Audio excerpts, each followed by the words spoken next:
I'd like to call the February 27th meeting of the Sacramento County Board of Supervisors to order. Madam Clerk, please call the roll. Supervisor Cerna? Here. Kennedy? Here. Peters? Here. Frost? Here. Natoli? Here. And you have a quorum. This meeting of the Sacramento County Board of Supervisors is cablecast live on Metro Cable 14, the local government affairs channel, on the Comcast, Consolidated Communications, and AT&T U-verse cable systems. The meeting is closed captioned and is webcast at www.sacmetrocable.tv. Today's meeting will be repeated Friday, March 2nd at 6 p.m. on Channel 14. A DVD copy is available for checkout from any local library branch. Members of the audience wishing to address the board may fill out a speaker slip and hand it to staff. When the chair calls your name, please come to the podium. Please take a moment to silence your electronic devices. Okay, thank you. Would everyone rise and join me in the Pledge of Allegiance? Allegiance to the flag of the United States of America and to the republic for which it stands, one nation under God, indivisible, with liberty and justice for all.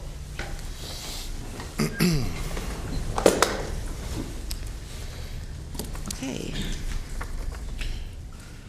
Okay, for your matters today, consent items 1 through 38. For item 6, you're adopting an ordinance, adopt the Sacramento County Hotel Worker Protection Act of 2018, ordinance adding Chapter 4.75, Title 4 to the Sacramento County Code, requiring hotel employees assigned to work in guest rooms to be equipped with portable emergency panic button or notification device. You waived reading on this on February 6th. On Item 7, you're also adopting an ordinance adding Chapter 2.28 to Title 2 of the Sacramento County Code relating to the Veterans Advisory Commission. You waived reading on this on February 6th. And I need a motion to continue Item 10, authorization to contract with KP LLC for consolidated utilities billing and services, bill print and mail, bill online presentment, and customer portal services. That continuation date? Did you say that? Continue. We are continuing that to, I have a note, to March 20th. 20th. Move to continue. Second, please vote. Unanimous vote. Okay. Then also, we're going to take item 24 at the end of our morning session while a few details get worked out. Okay. And does anyone have anything they'd like to discuss? Mr. Natoli? Yes, thank you, Madam Chair. A couple of quick items on item 5, if you could read that into the record, Madam Clerk. Item 5, authorize the Deputy County Executive to execute the First Amendment to the loan agreement to the River Delta Fire Protection District to extend repayment for a $25,000 loan by 12 months to June 30th, 2019. Okay, my point on this was, I mentioned this to Nav in a briefing yesterday, that I know that the district won't get the proceeds as outlined in the report of the assessment that was approved by landowners down there until a later date, and I just wanted to give the authority to the county executive if they needed to, say, extend the 6 months to do that rather than having to come back to the board. I think they're certainly good on the money, but rather than, it probably costs $3,000 just to bring this item to the board. So anyway, I appreciate that Dave and Villanueva and certainly others, maybe Mike Penrose, have been working on this, but I just want to give some additional authority under this, and I would suggest that we give you at least additional to the end of the calendar year 2019 in the event they needed that. I don't know if they do, but Okay. Okay. okay. And then if I could just So Don, did you wish to comment on that item, Mr. Cerna? No. Okay, go ahead, Don. okay. And then just the other item was on item 17, which is on the consent calendar, an extensive amount of material in it, and it's the okay, maybe you want to read that in. Item 17, approval of the 2017-2021 California Child and Family Services Review System Improvement Plan. And I think in light of certainly some of the focus we've had on both foster care placements, on trying to find permanency for children that are in the foster care system, but also discussions around Title 4E and what the status that might be, the waiver. I was going to ask if we could actually have this put for a future board date to actually have a staff presentation on this and some discussion. There's a lot of good demographic information, but also the plan is fairly extensive. It meets some of the federal requirements, as I understand it, and we don't need to have an hour-long presentation, but I do believe we need to have some additional discussion on this. So I don't know if we need to take action on the item today or if we could actually continue this item and put it over for, We will bring it back as a timed item. okay. May I chime in on that real quick? Yeah, I'm glad that Supervisor Tully makes that suggestion. On page 4 of the board letter, to note that the national standard for placing youth in a permanent environment is 40.5%, and we're below 13. That should be a red flag for everyone in terms of something's amiss here. So I would not only look forward to a report back or workshop, whatever it's going to be, but I'd like to understand what our kind of comprehensive strategy is to get to that standard. That's a lot of room to make up between 13% and 40.5%. So again, I'm supportive of the idea that's been suggested by Supervisor Tully. Okay, so we'll leave it on the agenda, and you'll bring it back for a Timed item. timed item later. Okay, anything else? Ms. Frost? Mr. Cerna? Yes, thank you. I had questions on 22 and 23, and then I just wanted to make issue of public thanks on 31. So if you can read 22, please. Sure. Item 22, authorization to apply for and accept grant funding for the Domestic Cannabis Eradication Suppression Program from the United States Department of Justice in the amount of $50,000. I'm prepared to support the staff recommendation on this, certainly, but one thing that I believe has changed that significantly affects the atmosphere in which our law enforcement would be using grant funding to eradicate cannabis is the fact that we now have recreational cannabis in California. And I didn't see mention of that in the board letter. There's certainly mention of general efforts to eradicate it as it relates to, unsanctioned medical growing and distribution. But I'd like to have a little more information, perhaps in the next briefing with the CEO, about how Prop 64 and the efficacy of that effort to establish recreational use of cannabis in California is affecting efforts like this. Okay, will do. Thank you. Item 23, please. Item 23, to accept grant funds totaling $327,760 from Sacramento Regional County Sanitation District non-rate and non-fee revenue and reserve funding grant. Approve appropriation adjustment in the amount of $327,760 for regional parks. Great, thank you. On the first page of the board letter, there's a reference made in the overview section stating that, quote, this will free up a portion of general fund allocation, which was dedicated to the Parkways Initiative, as it can now be funded through the grant funds. My understanding was that funding that we would acquire through a successful grant application to regional SAN would be complementary, not supplementary, to the budget and the initiative generally to clean up the parkways. So I'd like to hear from the CEO about why this is purportedly being used to supplement, not complement. What we had included in the fall was we did not know if we were going to get the grant funds or not, so we appropriated general fund with the understanding that if we got grant funds, that the general fund could be reverted. That was our understanding. If the board desires to leave this in there and augment it, we're okay with that too. Yeah, as the director on Regional SAN that was pressing very hard for the availability of upwards of $500,000 that would be set aside annually from non-fee, non-rate revenue to expressly be used for parkway cleanup. I did that with, and I think the other directors that supported that did that with the understanding that this would be additive to whatever other efforts the county would employ to provide a cleaner, safer environment along our parkway. So I would respectfully ask that we consider that. Okay. To me, as we're hearing from our constituents now, with more concerted efforts underway, there's still such an acute problem in the parkway. I just heard from our parks director last week during a community meeting that we're pulling out, 500 tons already out of the parkway this year. I mean, that's an amazing amount of debris and household garbage, needles and everything else that's coming out of the parkway, which I think underscores the fact that we ought to be looking at any available resources, whether it's through regional sand or perhaps later with some cooperation from our reclamation districts, that should be all additive. Yep. Thanks.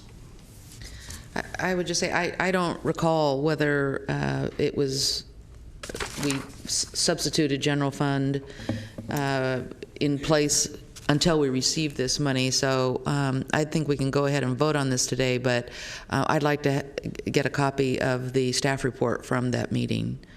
I don't know if anybody else would, so we can see what the plan was. Well, absolutely, we can do that. Okay. Anything else, Mr. Cerna? Yeah, just if the clerk can please read item 31. Item 30. Yeah. Item 31 is the curb, gutter, and sidewalk replacement project, 2017, bids to be received on April 5th.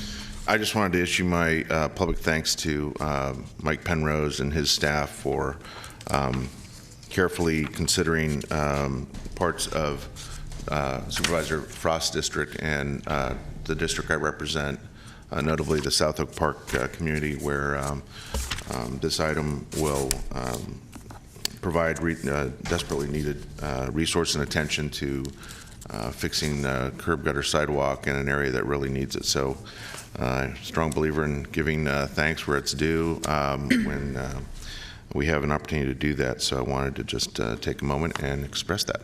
Thanks. Anyone else? Okay. We'll vote on your consent items 1 through 38, with the exception of 10 and 24. So I would move the item, and just note that on item 5, we would give additional 6 months to the CEO. It's noted. Extend authority. Okay. please vote. And unanimous vote.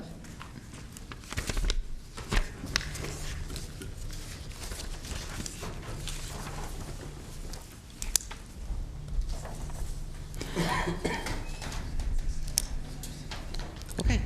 Item number 39, recognizing Mike Landy for 30 years of service. Mr. Peterson? Good morning, Chair Peters, members of the board. It is my pleasure to present to Mike Landy his 30-year certificate for service to the county. You can take your licks down there or up here. Actually, I'll be kind. So I'll just briefly, I don't know how you briefly go through 30 years, but I'll do my best. Mr. Landy started with the county February 1988 as a temporary maintenance helper at the airport, which December of 1997 is when I started with the county at the airport. Just made it to 30. That's right. Moved to permanent highway maintenance worker transportation in August 1988. Spent a number of years in transportation, working his way up through senior highway maintenance worker, highway maintenance supervisor, establishing additional safety and hazmat training programs, first responder program, to have 24/7 hazmat first response set up in transportation department. And key to that was his experience back in 1988. He was a member of the response crew to the Carmichael tanker incident. In January 1997, he also was involved with staffing and organizing the county's hazmat collection site for the January 1997 flood events. Promoted to Highway Maintenance Supervisor 2 in the drainage maintenance section of transportation. Briefly went to water quality. Came back to transportation in 2001 as a provisional safety specialist. In that position, he moved over to the Human Resources Safety Office at Branch Center, established agency-wide hearing conservation program, and coordinated pedestrian safety improvement efforts at Branch Center. And in May 2005, we got him in Water Resources. He came in as a senior safety specialist. Was key to the construction of the Freeport and the Vineyard facilities, working with the contractors and staff to ensure that safety was considered thoroughly as the projects were being designed and constructed, and subsequently has been paramount in ensuring that safety procedures and programs are well established at both of those facilities. Much to the disruption of staff, sometimes safety gets in the way that you think of doing your day-to-day work, but it's fundamental, and it's always first and foremost in Mr. Landy's daily activities. The number of certifications he's had over the years, I won't list them all because he probably has all of them that are available in terms of safety and hazardous materials. He was also, though, involved in a number of, say, non-safety related activities with the county. He actually was a facilitator with the planning for the community CPAC for the on behalf of the planning for Community Planning Advisory Council meetings. He's a facilitator. He facilitated the development of the Art and Arcade Community Action Plan. He was on the board of the Safety Center. He was Public Agency Safety Management Association board member, and he was named the Safety Professional of the Year in 2010 by Safety Center Incorporated. So I've known him for, well, not quite 30 years. We didn't realize we worked together at the airport. Safety has always been fundamental to Mr. Landy, and he's shared that, encouraged, coerced, whatever it took to ensure that everybody in the department carries that mantra as well. And ironically, you bailed me out of a situation, safety related. On a personal note, about 2008, it was right when the hands-free laws came into effect on cell phones. So I was driving home. Placer County Sheriff pulled me over because I hadn't quite adjusted to the new law. And I only did it once. We were talking, and he saw my county ID badge hanging on my belt. And he goes, "Oh, what do you work for? Water Resources. Do you know Mike Landy?" Well, yes, as a matter of fact, he works in my department. Very close. Well, I'll let you go. Be safe. Have a good day. Thank you for that. Because I'll tell you, my personal safety at home, let alone everybody on the road, would have been in jeopardy had that officer made a different choice. Anyhow, without any further ado, Mr. Landy, congratulations on 30 years of service with the county. We appreciate it very much. It's such an important aspect of what we do in the county for the benefit of employees, but also of residents and our customers. So thank you very much. Thank you.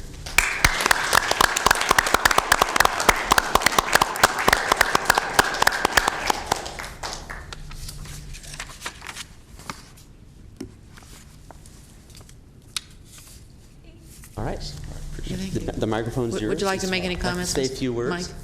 I'll simply thank Mr. Penrose, who was present much of my time at Transportation, and it's certainly been a pleasure to work with the board on various projects over the years through staff and all the support I've gotten through my various peers through my career. So thank you very much.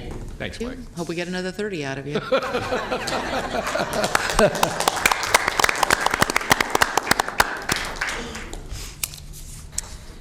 For your next item, item 40, you are introducing ordinance amending various sections of chapters 4.26, 4.28, and 4.29 of the Sacramento County Code regarding bingo, waiving full reading and continuing to March 6th for adoption. My notes say, are we going to have a presentation on this? Yes. County Council is bringing this item. My office was asked to revise the ordinance so that the bingo games would be flexible. I'm not going to speak to how the funding decisions were made, but in removing the requirement for an audit fee, but allowing for this board the discretion to have an audit if a problem arises. So if I could refresh how this ordinance came about, there was a time when bingo was problematic, so the county acted to put in place an auditing fee that came with a review of the process and a strict requirement and interpretation of the games. The game flexibility has been augmented by removing the requirement just that it be a live called game. I would just add that if the inclination is to remove this ordinance altogether, that would be more restrictive because the state penal code requires that if bingo is to occur, that it be enabled by a local ordinance. So by making the changes that we've made, as you see in the strike-through version, we've allowed the ability for bingo to proceed in this county. We've removed the fiscal restraints, though there are still business licensing requirements, and we think we've paired it up with the prior discussions of what this board's requests have been. If passed today, it will be then effective as of March 6th. Okay. I don't see any questions from the board. We do have a speaker, Jim Tabucci.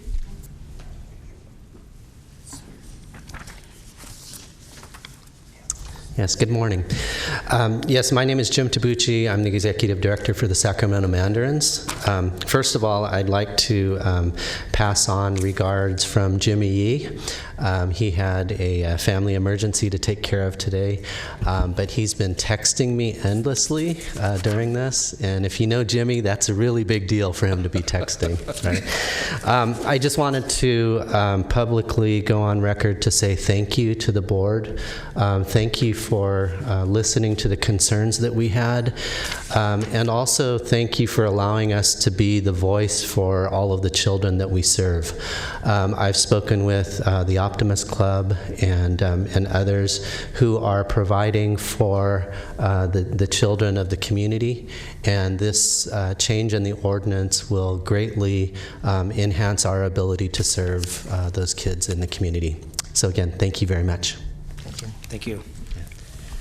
All right, there's any other questions or comments of the board? Is there a motion?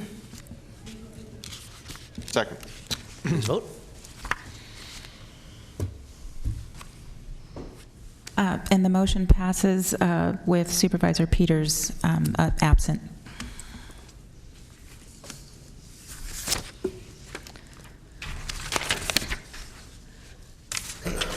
Mr. County Executive, can we take item 24 now, or? Yes. Okay. Okay. Item 24, authorize the execution of a retroactive agreement with Hardesty Excavating for repair work completed at Consumnes River Preserve. Okay. Unless there's any questions, I'd move the item. Did you have a question? No, I said unless there's any questions, I'll move the item. Oh, So yeah. okay. Yeah. Second, please vote. Unanimous vote. Okay, back to the regular order. Okay, so for item 41, it's the 2017 Sacramento Promise Zone update. Yeah, 3 minutes. Flo, you're 3 minutes early. It's a 10 o'clock item. It's 9:57. Oh, I'm sorry. Oh, I'm sorry. Thank you for catching that. We'll need to take a recess Do you for want to 3 take minutes. our Nominations. nominations? Hold on, Tyrone. We're going to Hold on. You can be seated, Mr. Williams. Please give us a- Can we, What item is that? for your nominations, 47. 47. And if you'll have to give me 1 second, I apologize.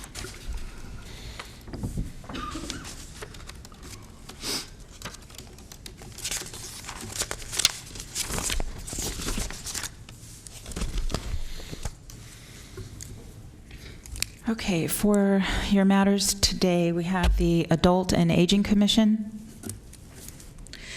Please continue to April 10th. Arden Arcade Community Planning Advisory Council. I'd like to nominate Colin Suarez and continue the remainder to March 6th. And then we have the Cordova Community Planning Advisory Council. Continue to March 20th, please. Okay. Next, Disability Advisory Commission. Please continue to April 10th. The Equal Employment Opportunity Advisory Committee. Chiefs recommend reappointing Inderjit Kalarai and continue the remainder to April 10th, and my apologies if I mispronounced that name. And next is the Human Services Coordinating Council. Chiefs recommend reappointing Robert Silva Jr. and continue the remainder to April 10th. Law Library Board of Trustees. Reappoint June Coleman. And North Highlands Foothill Farms Community Planning Advisory Council. Move to April 10th. Okay. Orangeville Community Planning Advisory Council. Continue to March 6th. Public Health Advisory Board.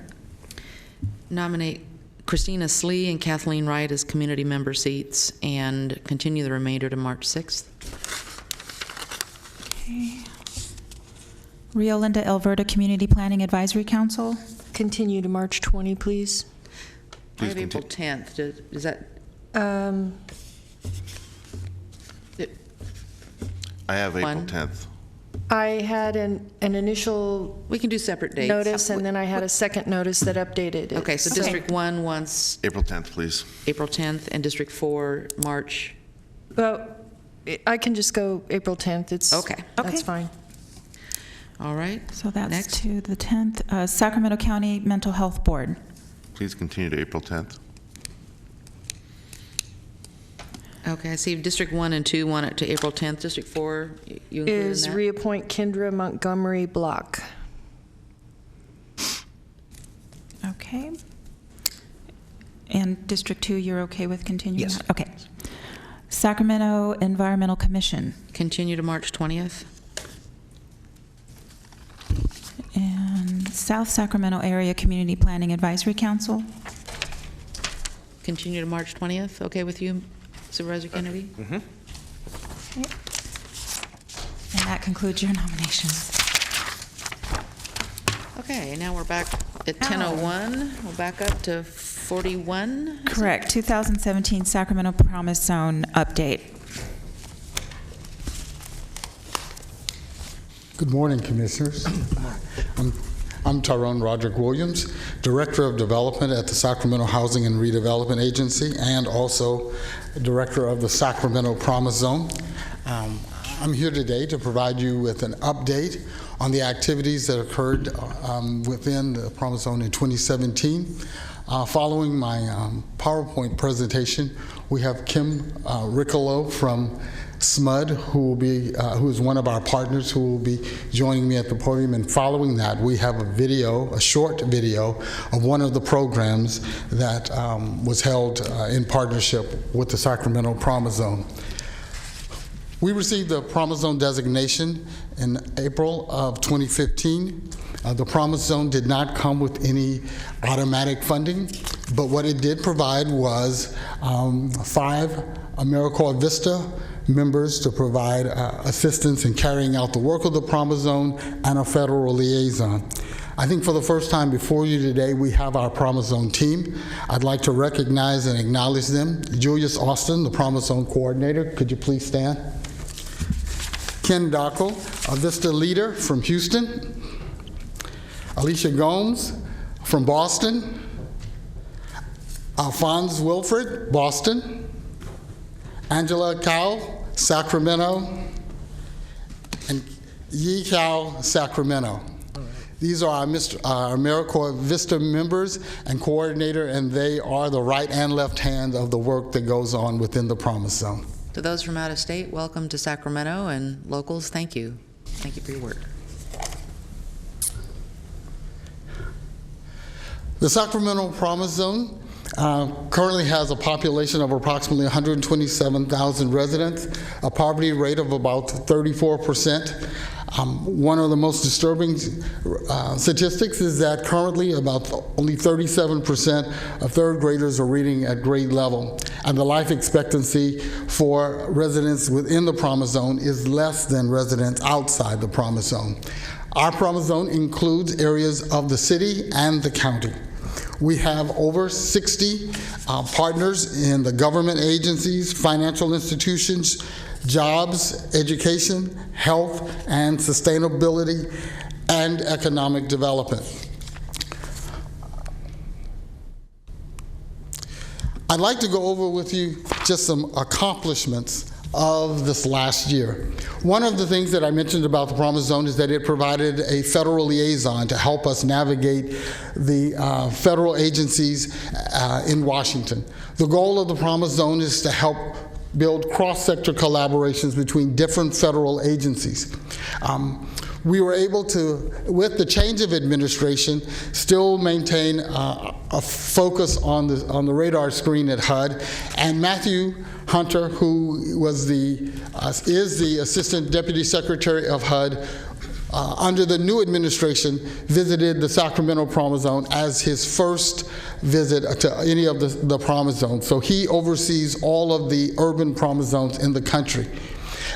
In addition to that, the Sacramento Promise Zone is a part of the National Coalition of Promise Zones. There are 22 cities across the country, and we gathered together in Washington last November to advocate for the continuation of the Promise Zones. We were successful, and we'll talk a little bit more about that.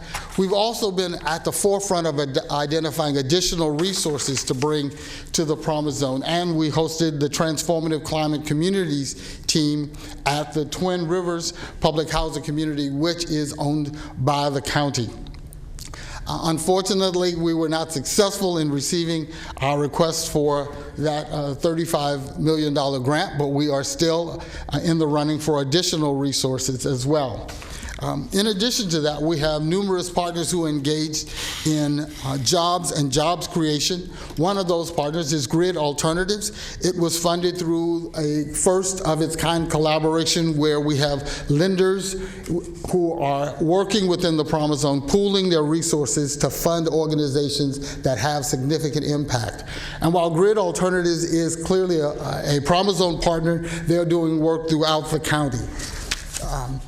And at this point, they have, in the last year, through their work, have placed over 34 youth in careers related to solar energy. In addition to that, we're working with Jobs Plus, which is another federal program that we received funding for, targeting public housing residents, providing job training and job placement as well. For the first time last year, we partnered with our national partners, the National Society of Black Engineers, Women Engineers, and Professional Hispanic Engineers to launch the Seek STEM Summer Camp. There'll be a brief video at the conclusion to talk about the accomplishments of that summer camp and its impact.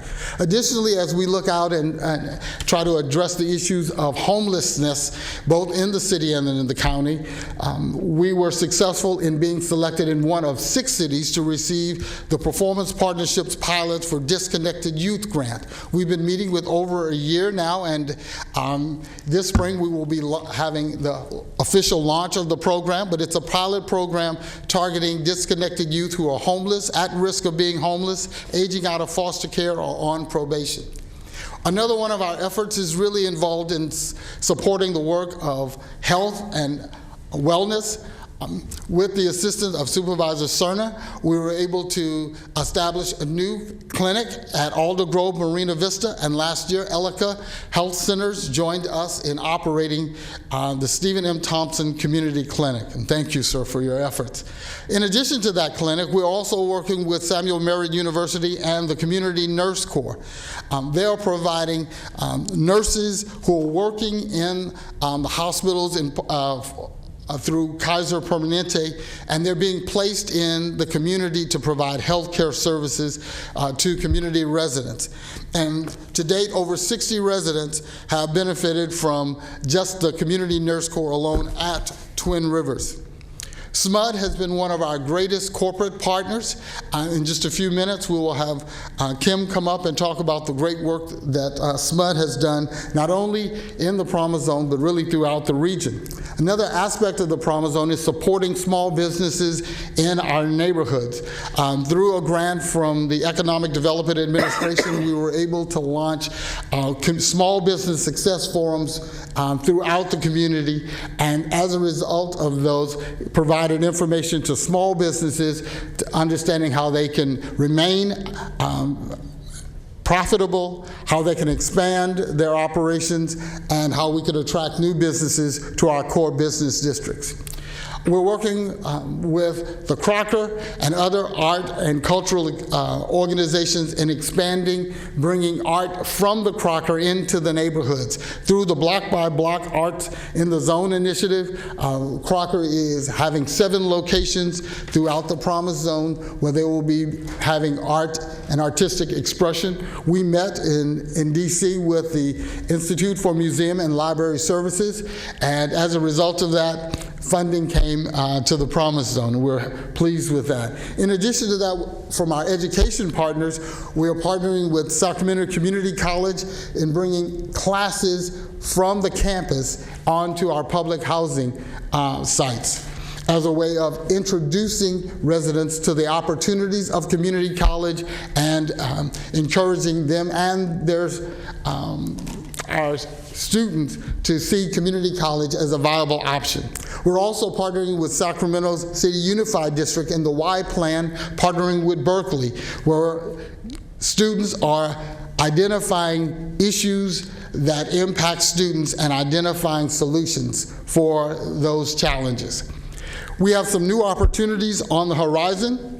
One is through the Department of Education at the federal level. They've selected the California 4 Promise Zones for their California Infinity Group. What that means is every 2 weeks we're on the line with representatives directly at the Department of Education, being able to benefit from the new initiatives that they have launched and also making them aware of opportunities here in California. We've been selected as one of 4 Promise Zone cities for which there's currently being a best practice summary of the work that we're doing. A new opportunity that came out of our visit and our work through the National Coalition of Promise Zones is a new entity called Opportunity Zones.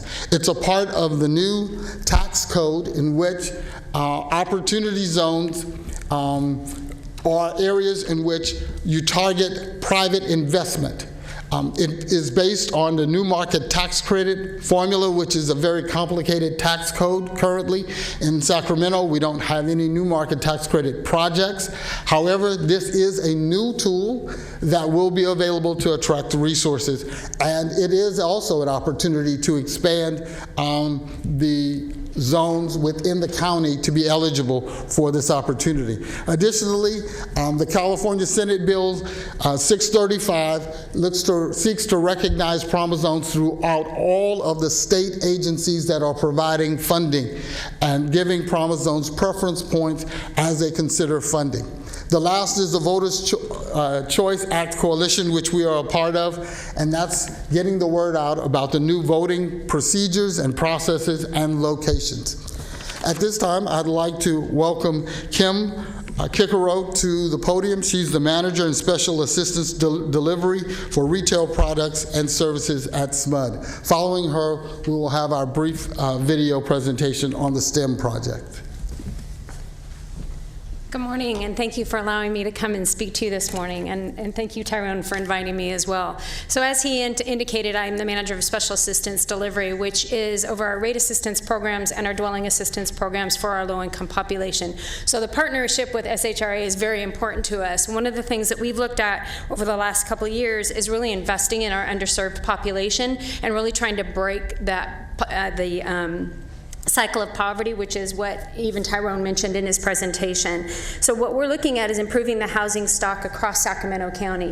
One of our focuses has been in the Promise Zone. In 2016, we actually did a special event in that area to welcome customers in to learn about some new programs that we had that are helping to kind of get to all of our underserved populations. We did well in the single-family homes, but not so well in the multifamily homes, because you have the tenants that we're serving, and then we have the owners, which SHRA has a partnership with, so of course that ties us directly with them.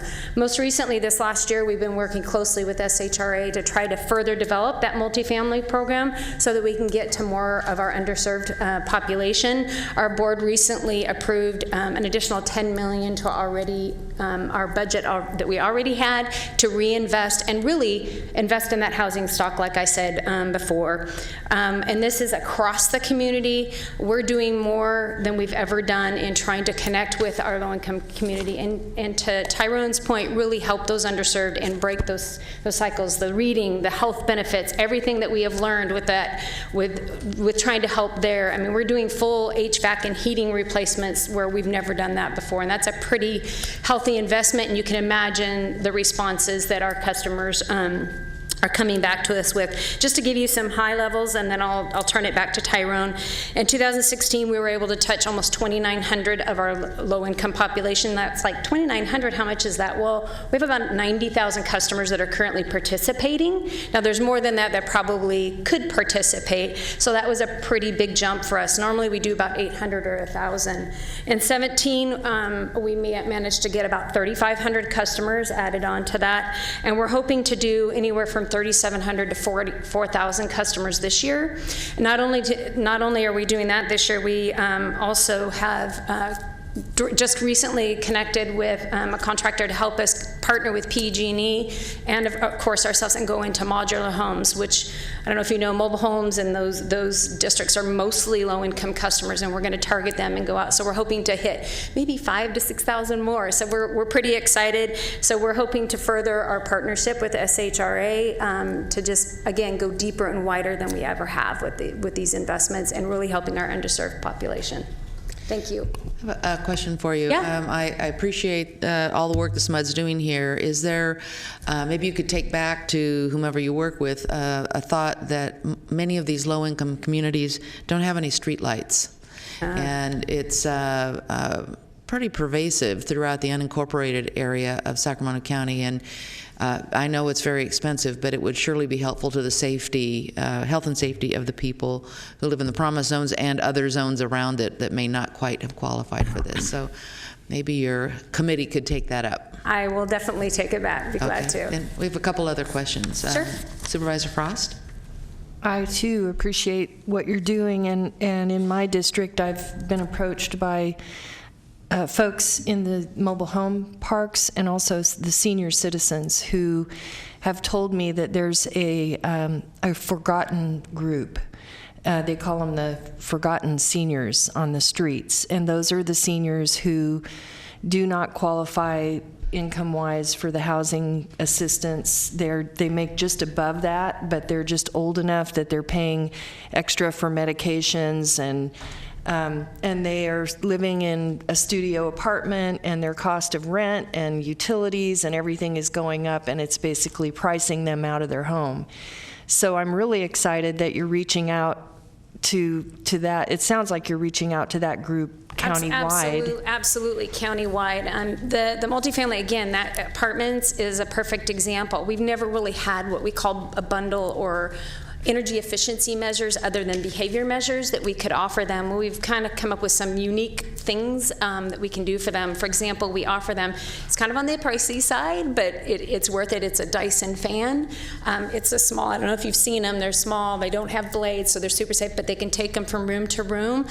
And that at least gives them some control, right, for their heating, or excuse me, their air conditioning, so that they can feel cooler in the summertime and maybe not have their AC quite as low. And we're doing other things as well. And we definitely reach out to our senior community. We actually have an outreach group that works with them directly as well. So yeah, we're definitely going a lot different than what we have in the past and trying to get, again, if we can help with the housing stock, we can help overall in Sacramento County, and not just for today, long term. Our rate assistance program gives them a discount on their bill every month, but does that really help them long term, right? We're hoping to lower that bill and provide the discount for even further. Is there a way that you can email us flyer or a promotion? Is there a way that we can help you promote that when we're out in the community, or when people are coming to us, that you can email us some information? Absolutely. I'm going to be having community meetings this month, and I would like to share that in some of my communities. Thanks. You bet. Appreciate it. Thank you. Supervisor Kennedy? Yeah, first I want to echo the chair's comment regarding lighting. We've got a program that we're doing through CDBG down in South Sacramento that is going to just make the neighborhood so much safer, and those are throughout, particularly our lower income areas, many of which are in the Promise Zone. The other issue, this is more of a comment, I want to thank SMUD we're working together right now on some areas in South Sacramento where there are actually SMUD properties and substations in which there's not adequate infrastructure, some of which are in the Promise Zone actually, that, for safe routes to schools, kids are having to, walk in busy streets and intersections because there is no infrastructure there, and you're not legally required to because of the way we fund infrastructure projects. Right. But SMUD has stepped up, and we are working together. We haven't done it yet. That's why I'm mentioning this, so that you can go back. I will bring it back, yes. Encouraged to keep working with us on these things. So thank you for being a good corporate citizen. You bet. Thank you. Thank you. One of the goals of the Promise Zone is to develop a STEM pipeline in Sacramento. STEM stands for Science, Technology, Engineering, and Math. A pipeline that will start in elementary school, move to middle school, high school, college, and beyond. And we've been working with our universities and both of our school districts in the Promise Zone to help develop that.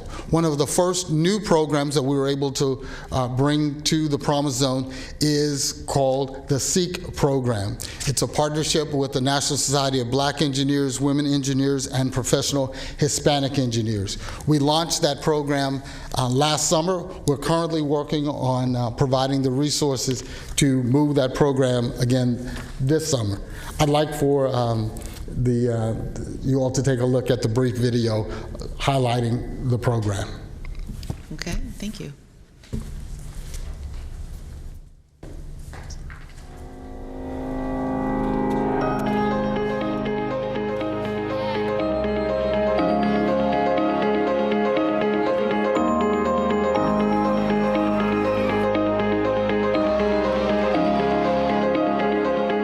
SEEK is a 3-week program for elementary students where we teach basic engineering concepts. And the real exciting part about it, every Friday is a competition day where all the different grades get to compete within their grade and basically showcase all that they learned throughout the week. Everybody, 3!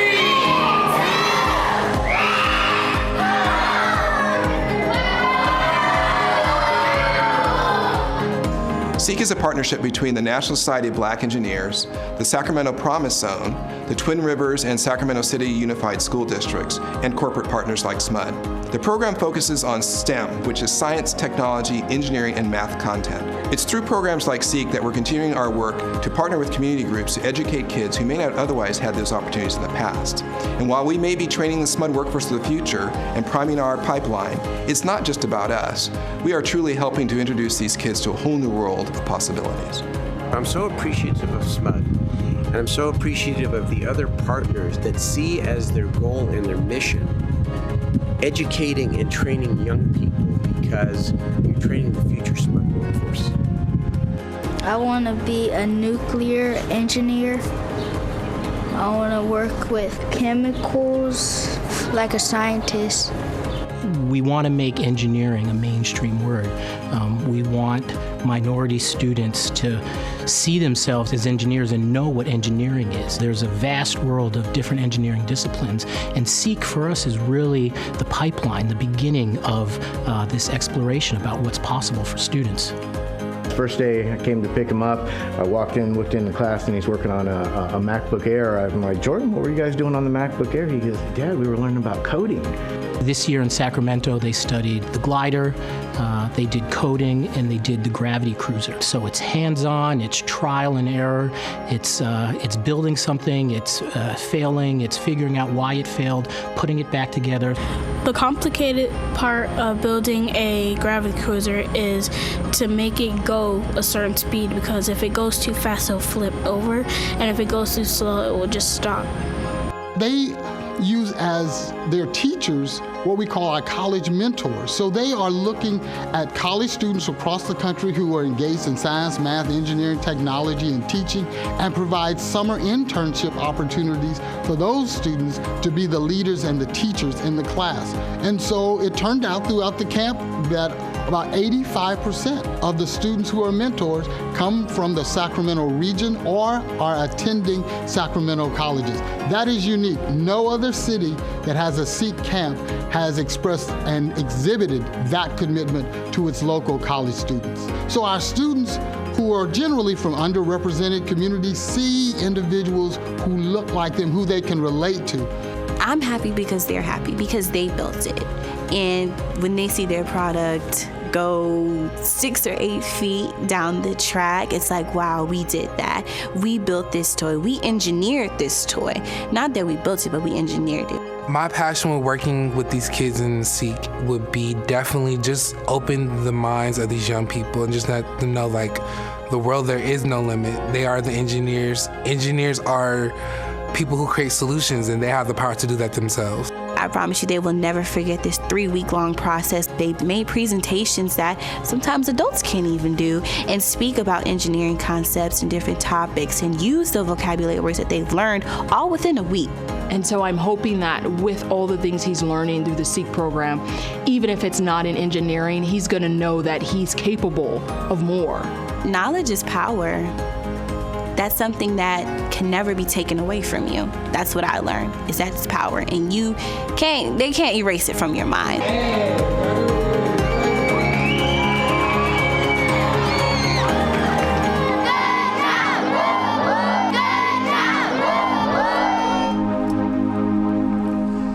That concludes my presentation for the Sikh 2017 review.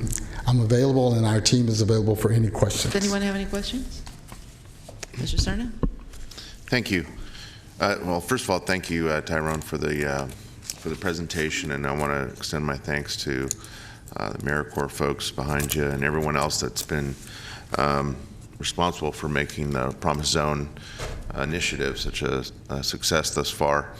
I did have a question about the National Coalition of Promise Zones, which I guess is a group of other jurisdictions across the country that are as fortunate as us to have a Promise Zone in our community.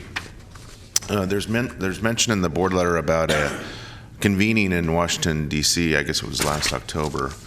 And I wonder if is that a one-off, or is there an ongoing intent to convene or to otherwise build an ongoing relationship with other communities across the country that have a similar opportunity with Promise Zones, so that we can share ideas and understand what's working and perhaps how best to overcome some of the challenges involved with maximizing the potential that comes with being a Promise Zone designee? That was our first national convening. We're in the process now of planning a second. But in addition to the in-person convening, approximately every 2 weeks, there is a call where all 22 cities can be online. In fact, there's one today at 11 o'clock. And so we are in constant communication. There's also a subcommittee or subgroup of those cities who are working on the details of opportunity zones. So this is something that will continue for years to come, and all of us see the value and the importance of communicating and sharing information.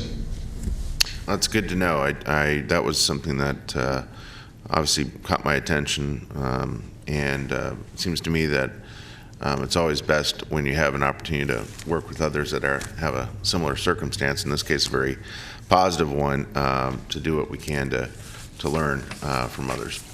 So, thank you. Thank you, Mr. Natoli. Yeah, thank you, Madam Chair.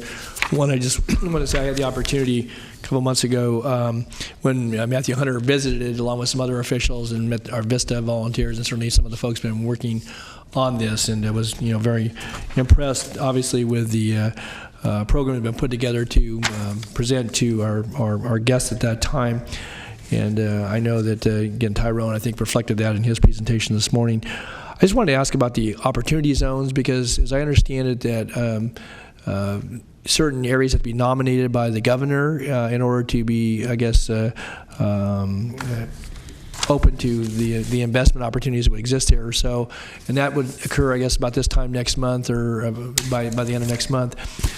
Are we then in the loop to have our area nominated? And if so, then what would you anticipate might be the follow-on? Obviously, there are a number of steps, and this is, I guess, new in the tax law that was chaptered just before the end of the calendar year last year or so. I'm just kind of curious as to what the process would be for us maybe taking advantage of some of that investment capital to come into the Promise Zone. Well, we've been working with not only the National Coalition of Promise Zones, but Holland and Knight, the Enterprise Foundation, and LISC. Every week there are conversations and phone calls and additional information being presented. We've also been in contact with the California Department of Housing and Community Development.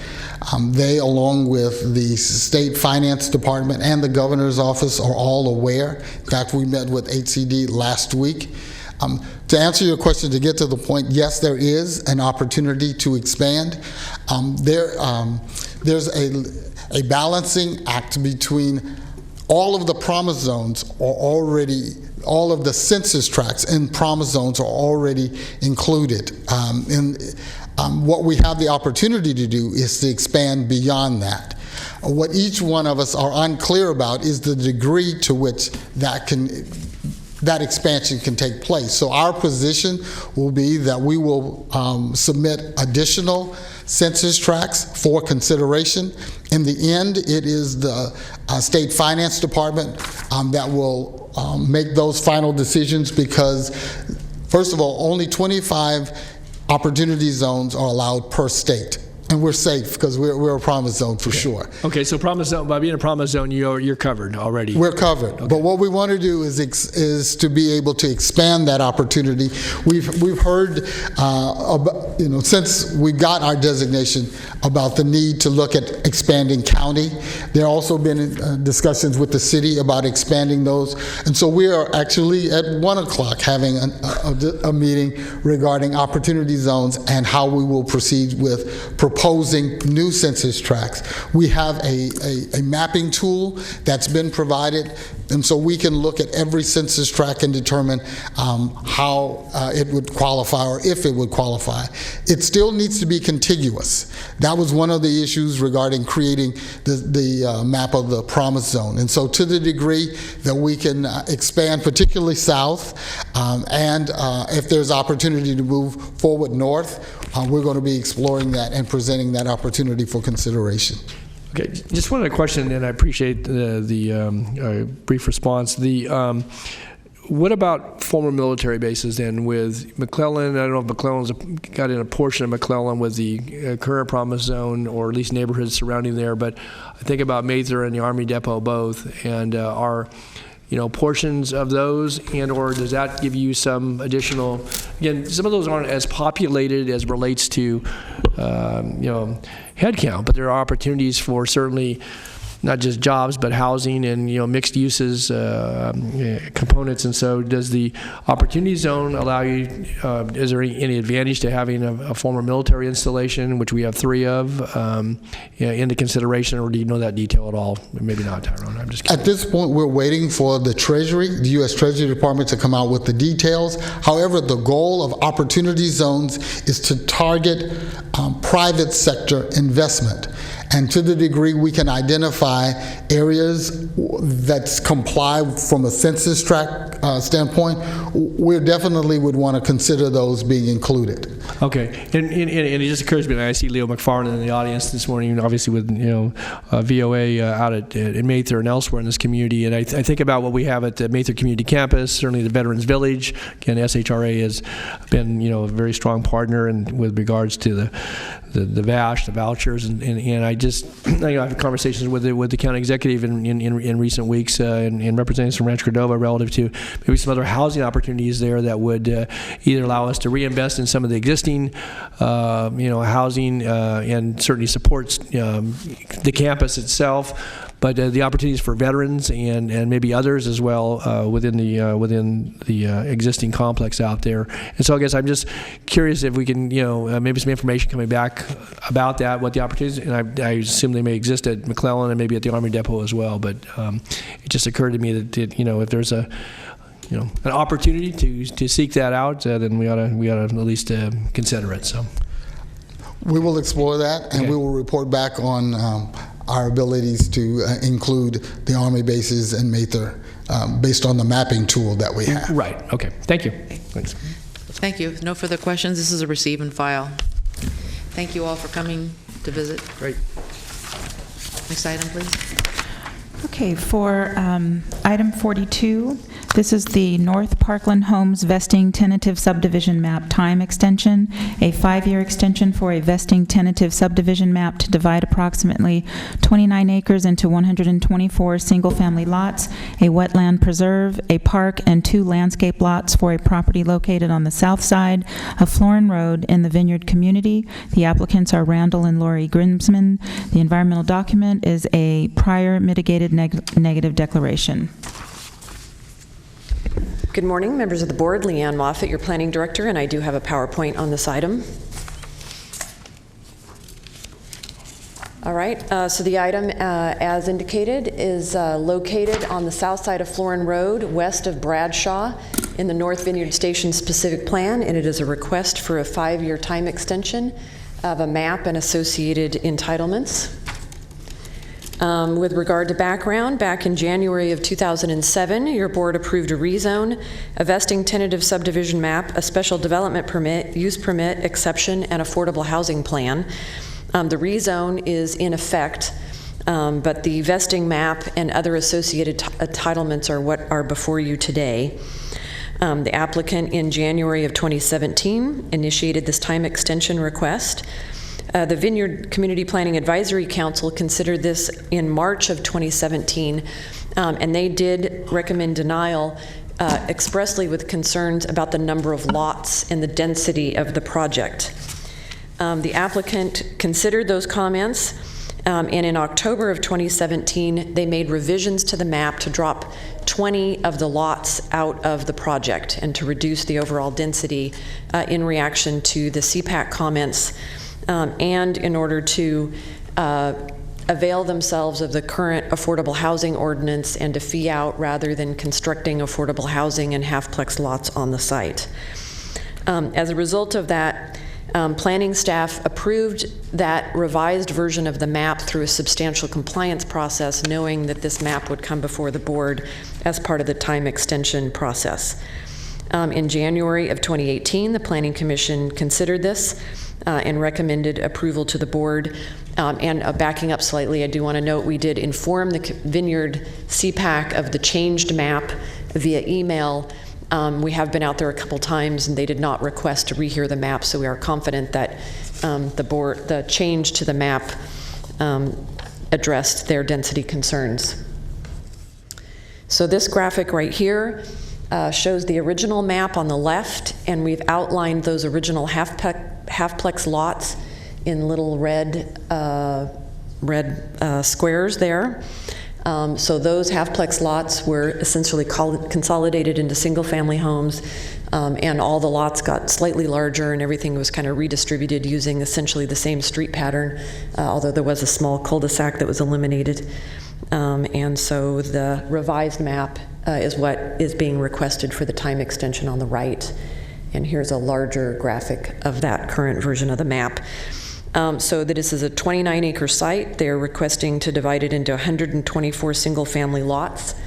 Along the eastern edge, there is a wetland preserve. At the northeast corner, there is a park site.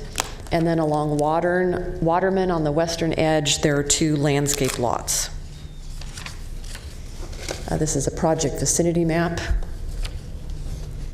And the key points are that without the further action, the subdivision map would have expired on January 31st. They are requesting the 5-year time extension. I already covered the CPAC process and the substantial compliance process. So the project will now meet the current affordable housing requirement by paying in lieu fees at the time of building permit issuance, and the Planning Commission is recommending approval.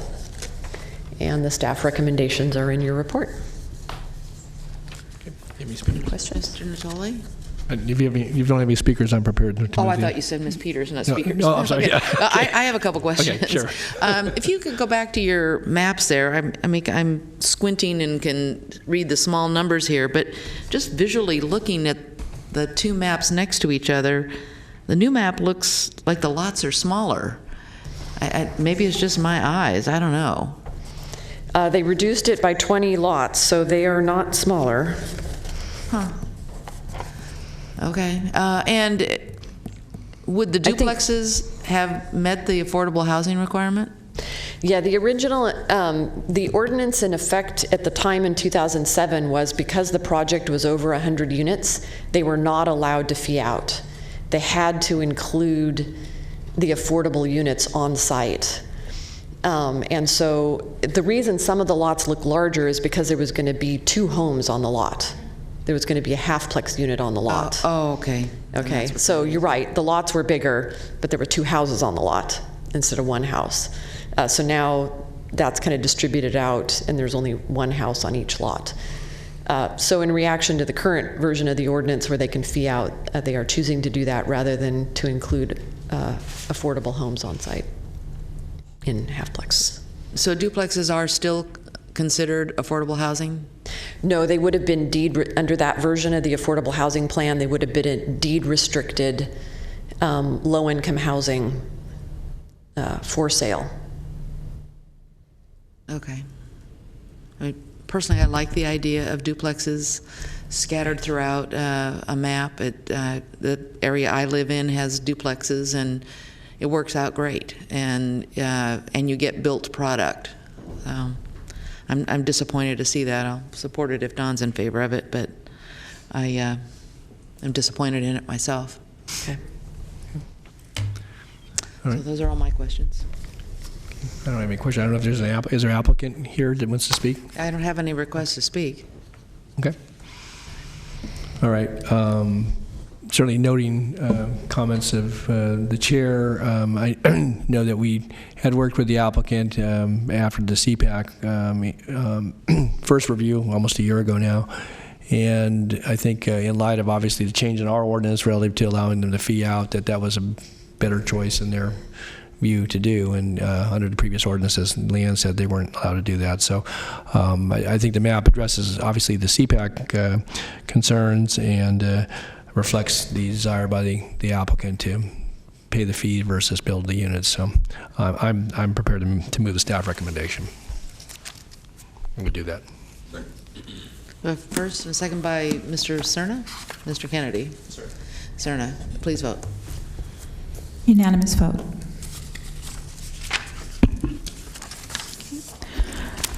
Item 43 is the workshop on senior and adult safety net initiatives and proposed work plan. Madam Chair, members of the board, Ruth McKenzie, who's our division manager for Senior Protective Services, will be providing this report. As you recall, we had some discussion during the budget and even last spring about what are the initiatives that the county is undertaking on senior and adult safety. And Ruth and her team have been working diligently and through most of 17, and they're ready to make a presentation to you. Our purpose today is to give you some background and some information on what kind of services we provide and garner some input from board members if there's gaps or any other items that you want us to consider in the future. So with that, Ruth, could you do the presentation? Madam Chair, could I just note, though, one important key piece here, our Adult and Aging Commission has also been very integrated into this whole conversation. They are. I was going to let Ruth do that. Oh, she's going to announce. I just want to make sure that work has included them. So, in addition to obviously Ruth and staff's work, I mean, this. No, absolutely. I was deferring to Ruth because she did the initiative on that. I don't want. Well, they're here in the audience, so I want to make sure. I don't want to steal her thunder. Okay. All right. Sorry. Thank you, Mr. Gill, for this opportunity, and thank you also to Dr. Heller. I also want to thank the Adult and Aging Commission for their review and feedback. They'll be presenting immediately after me.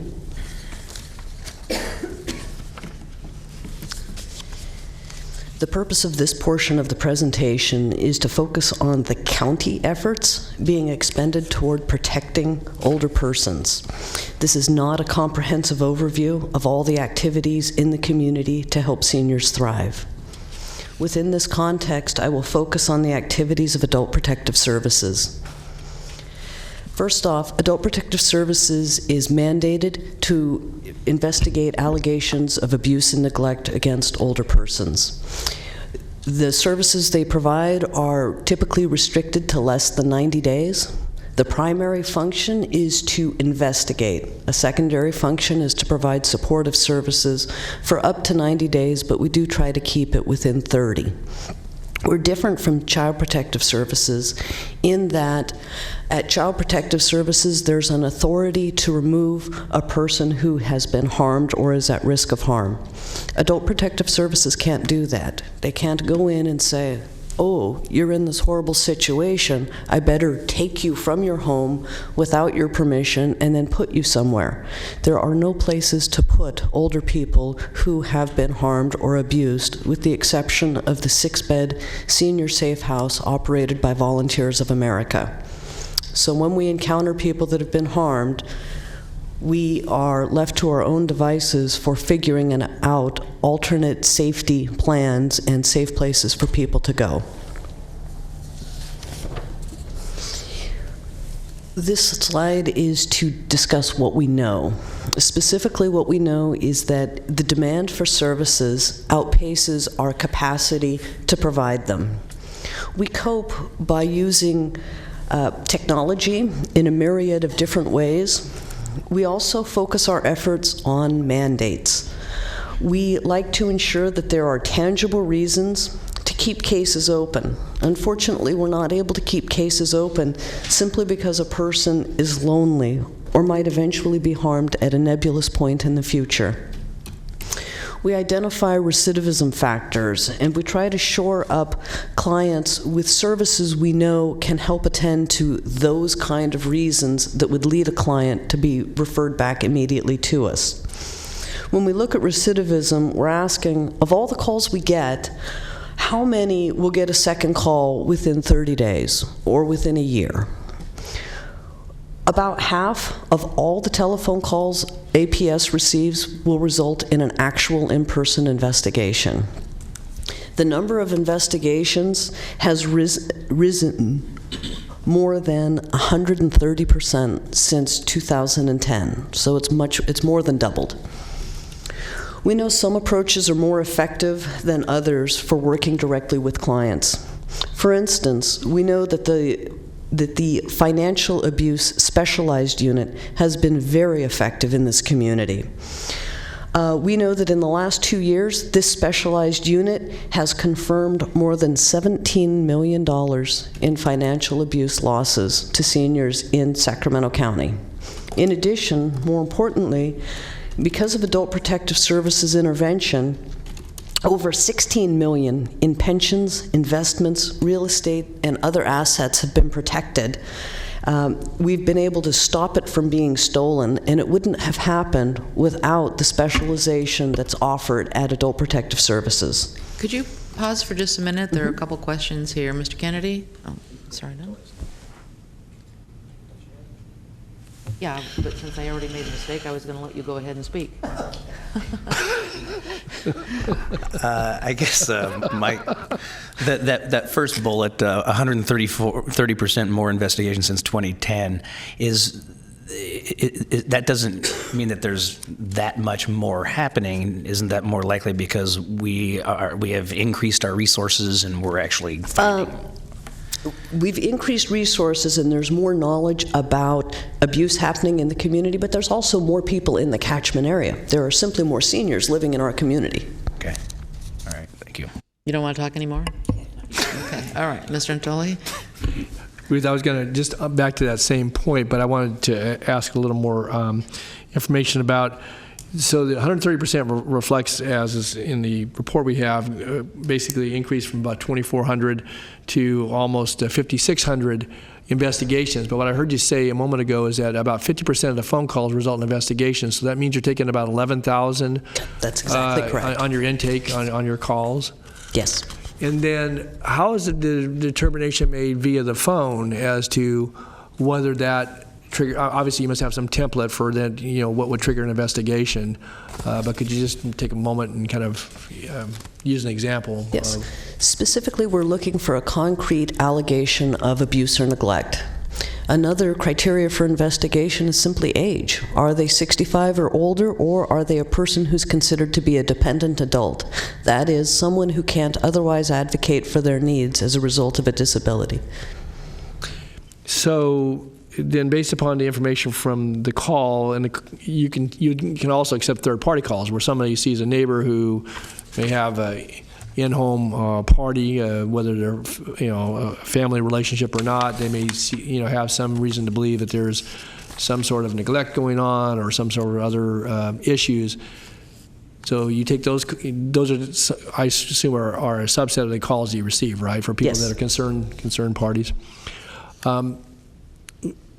So once you do the investigation, though, and I think it was, pretty much a evident point that, people that are alone, who may, again, be vulnerable, but they may not be in that very instance be subject to any abuse or neglect. How is it that you connect folks? Because, again, somebody initiated a call. Maybe they initiated the call themselves, and you determined via the investigation, however that was conducted, that the person isn't necessarily immediately subject to any abuse that would warrant further action, but they remain vulnerable. And so, and I guess what a concern I heard is, and I think it's certainly a point for discussion as we hear to the rest of the presentation this morning, is that, well, what happens next? Because you're not able to keep the case open. That concerns me. Is that obviously there can be levels of priority here, but you've identified, obviously via call, it may not have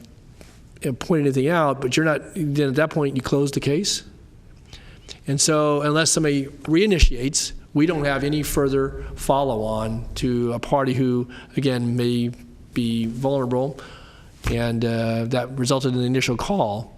So just walk through that a little bit. So again, so I can have an understanding about what it might take from a resource standpoint as we talk about this, but also from a practical standpoint. So as a practitioner, I would go into the field and I would say, did this abuse happen or not happen? And I'd hear from the different parties, and I would determine, no, it didn't actually happen the way that it was reported.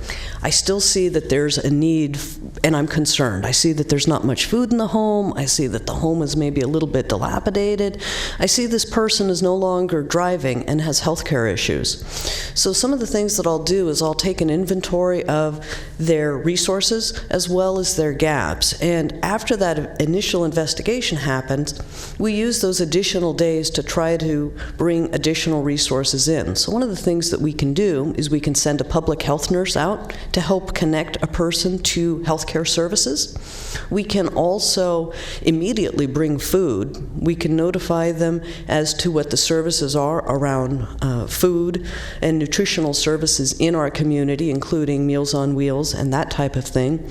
We can hook them up for secondary services, like if they have ongoing mental health needs, we might refer them to their healthcare provider for treatment. We might also refer them to our county system of care.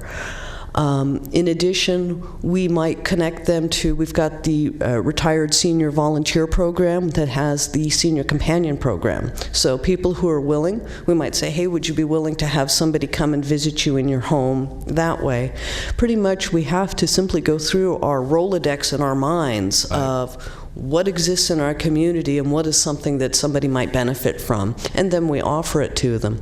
The other tenet of adult protective services, and this is statewide as well as national, is that services are received in a voluntary basis. That is, people have to want to have them. We don't thrust things on people against their will. So when we say, here's 10 different services that you might benefit from, many times a client will say, no, I don't need anything.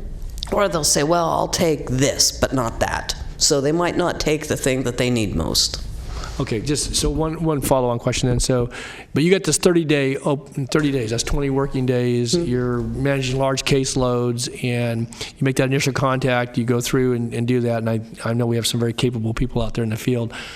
But after 30 days, we do no additional follow-up. So 6 months out, we don't go back and do a courtesy call or a check-in, unless there was some, I know caseworkers are pretty good about, they may have a hunch about something, but basically that file is officially closed, and whether that person accepted services or not, and if they did, then they're connected with the system. But I guess I'm kind of looking to folks who think they're okay enough now, and they're still just holding on, but then 6 months from now, maybe they're not. And so I guess what I would want to know as we conclude this is that, what would be optimum, again, you don't necessarily run a case for, the remaining portion of that person's life. you might in the case of something that's more serious, but what it would take to have follow-on, say, come back in a 3-month period or a 6-month period to do that, the touchback that I think would be very, very important, in addition to kind of this soft handoff that we make. And again, if it's critical, you're going to, call somebody in, you'll call law enforcement in, you'll call, medical practitioners in, you'll, have the person, removed from the home if they're, in jeopardy immediately. But it's just kind of the progressive nature. And I guess the point I want to make for right now is that I think that as we see people that want to remain independent, that fight for that independence, and may have a supportive situation or not, that as people age in place, that we have some ability, not just to keep them in a system, but to make sure that, we can do something where something is alerted, something called to our attention. And doesn't always mean it's something that's severe, but in a lot of cases that's an early warning sign. And so I guess what I would like to see is to have a system, I guess, and I want to hear from folks that would allow us to then have a little more progression of at least touchback with folks to help them remain healthy and in place before something very, very serious would occur. And again, not that people aren't doing their job, but I don't know, what's the size of the caseload that people carry now? Cases, they're investigating 19 new cases per month. 19 typically. New cases per month? 19 new cases per month per worker. So you're doing 230 cases a year? A little bit more than that. Wow. Yeah. Wow. Okay, thanks. Okay, go on with your presentation. Okay, thank you. I think Mr. Natoli has actually made quite a bit of my presentation Sorry, for me. I wasn't reading. Okay. I wasn't It's okay. reading ahead. Sorry. You've blown my punchline. That's why you went to all Supervisor right. Kennedy first, because you knew. Sorry. In consulting with our stakeholders and reviewing what it is that we know that the needs of older persons aren't met by any single entity, whether that's healthcare, law enforcement, human assistance, ministries, housing, or protective services. It's impossible to take care of everything that everybody needs. In addition, what we've also learned is, I know, because I previously worked in homeless programs, I know how broad and deep the community's efforts toward dealing with issues of homelessness are. And I want to point out that there are only 22 beds for chronically homeless senior citizens. There are only 6 beds of emergency shelter for older homeless persons. That's it in our whole community. Another thing is that older persons desire transportation services that mirror how they previously used their vehicles. When they want it, affordable, with minimal restrictions. They want to be able to spontaneously just go. Many older persons are perfectly content to scale back the square footage of their homes, but yet they find the loss of their vehicle to be excruciatingly debilitating. Finally, we know that services delivered in the community are fragmented. Consumers and loved ones don't know where to begin. Action is frequently driven by emergencies rather than a planned set of designed steps or tasks. Dignity and choice gets eroded when crisis is the driver. Before you go on to your next page, Mr. Cerna has a question. Thank you. Okay. Your citation of the statistic about limited availability of shelter beds for homeless seniors, does that come with the caveat that that's based on beds that are expressly limited just to seniors? Because I can't believe that. Yeah, no, those are just we have for older persons. Yes. I like to think we have a fairly robust continuum of care for Rest of the continuum is homeless available. folks of all ages here in Sacramento. Of course, we want it to be much greater, but my personal experience, seeing what I've seen over a number of years about who is using the shelter beds, I see a number of folks that are well over 55 years old that are unfortunately having to rely on those resources. So I think it's important to make sure you say that. Yeah. Thanks.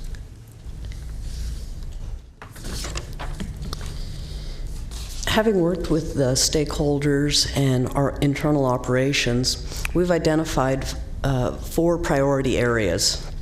The kinds of things we're looking at for protection of vulnerable persons is specifically exactly what Mr. Natoli was getting at, which is broadening the use of specialized units, possibly co-locating staff, shoring up access to information for seniors and loved ones. For emergency housing, we're looking at ideas such as contracting for more dedicated emergency shelter beds for older persons, perhaps contracting for space at a residential care facility for the elderly for emergency purposes.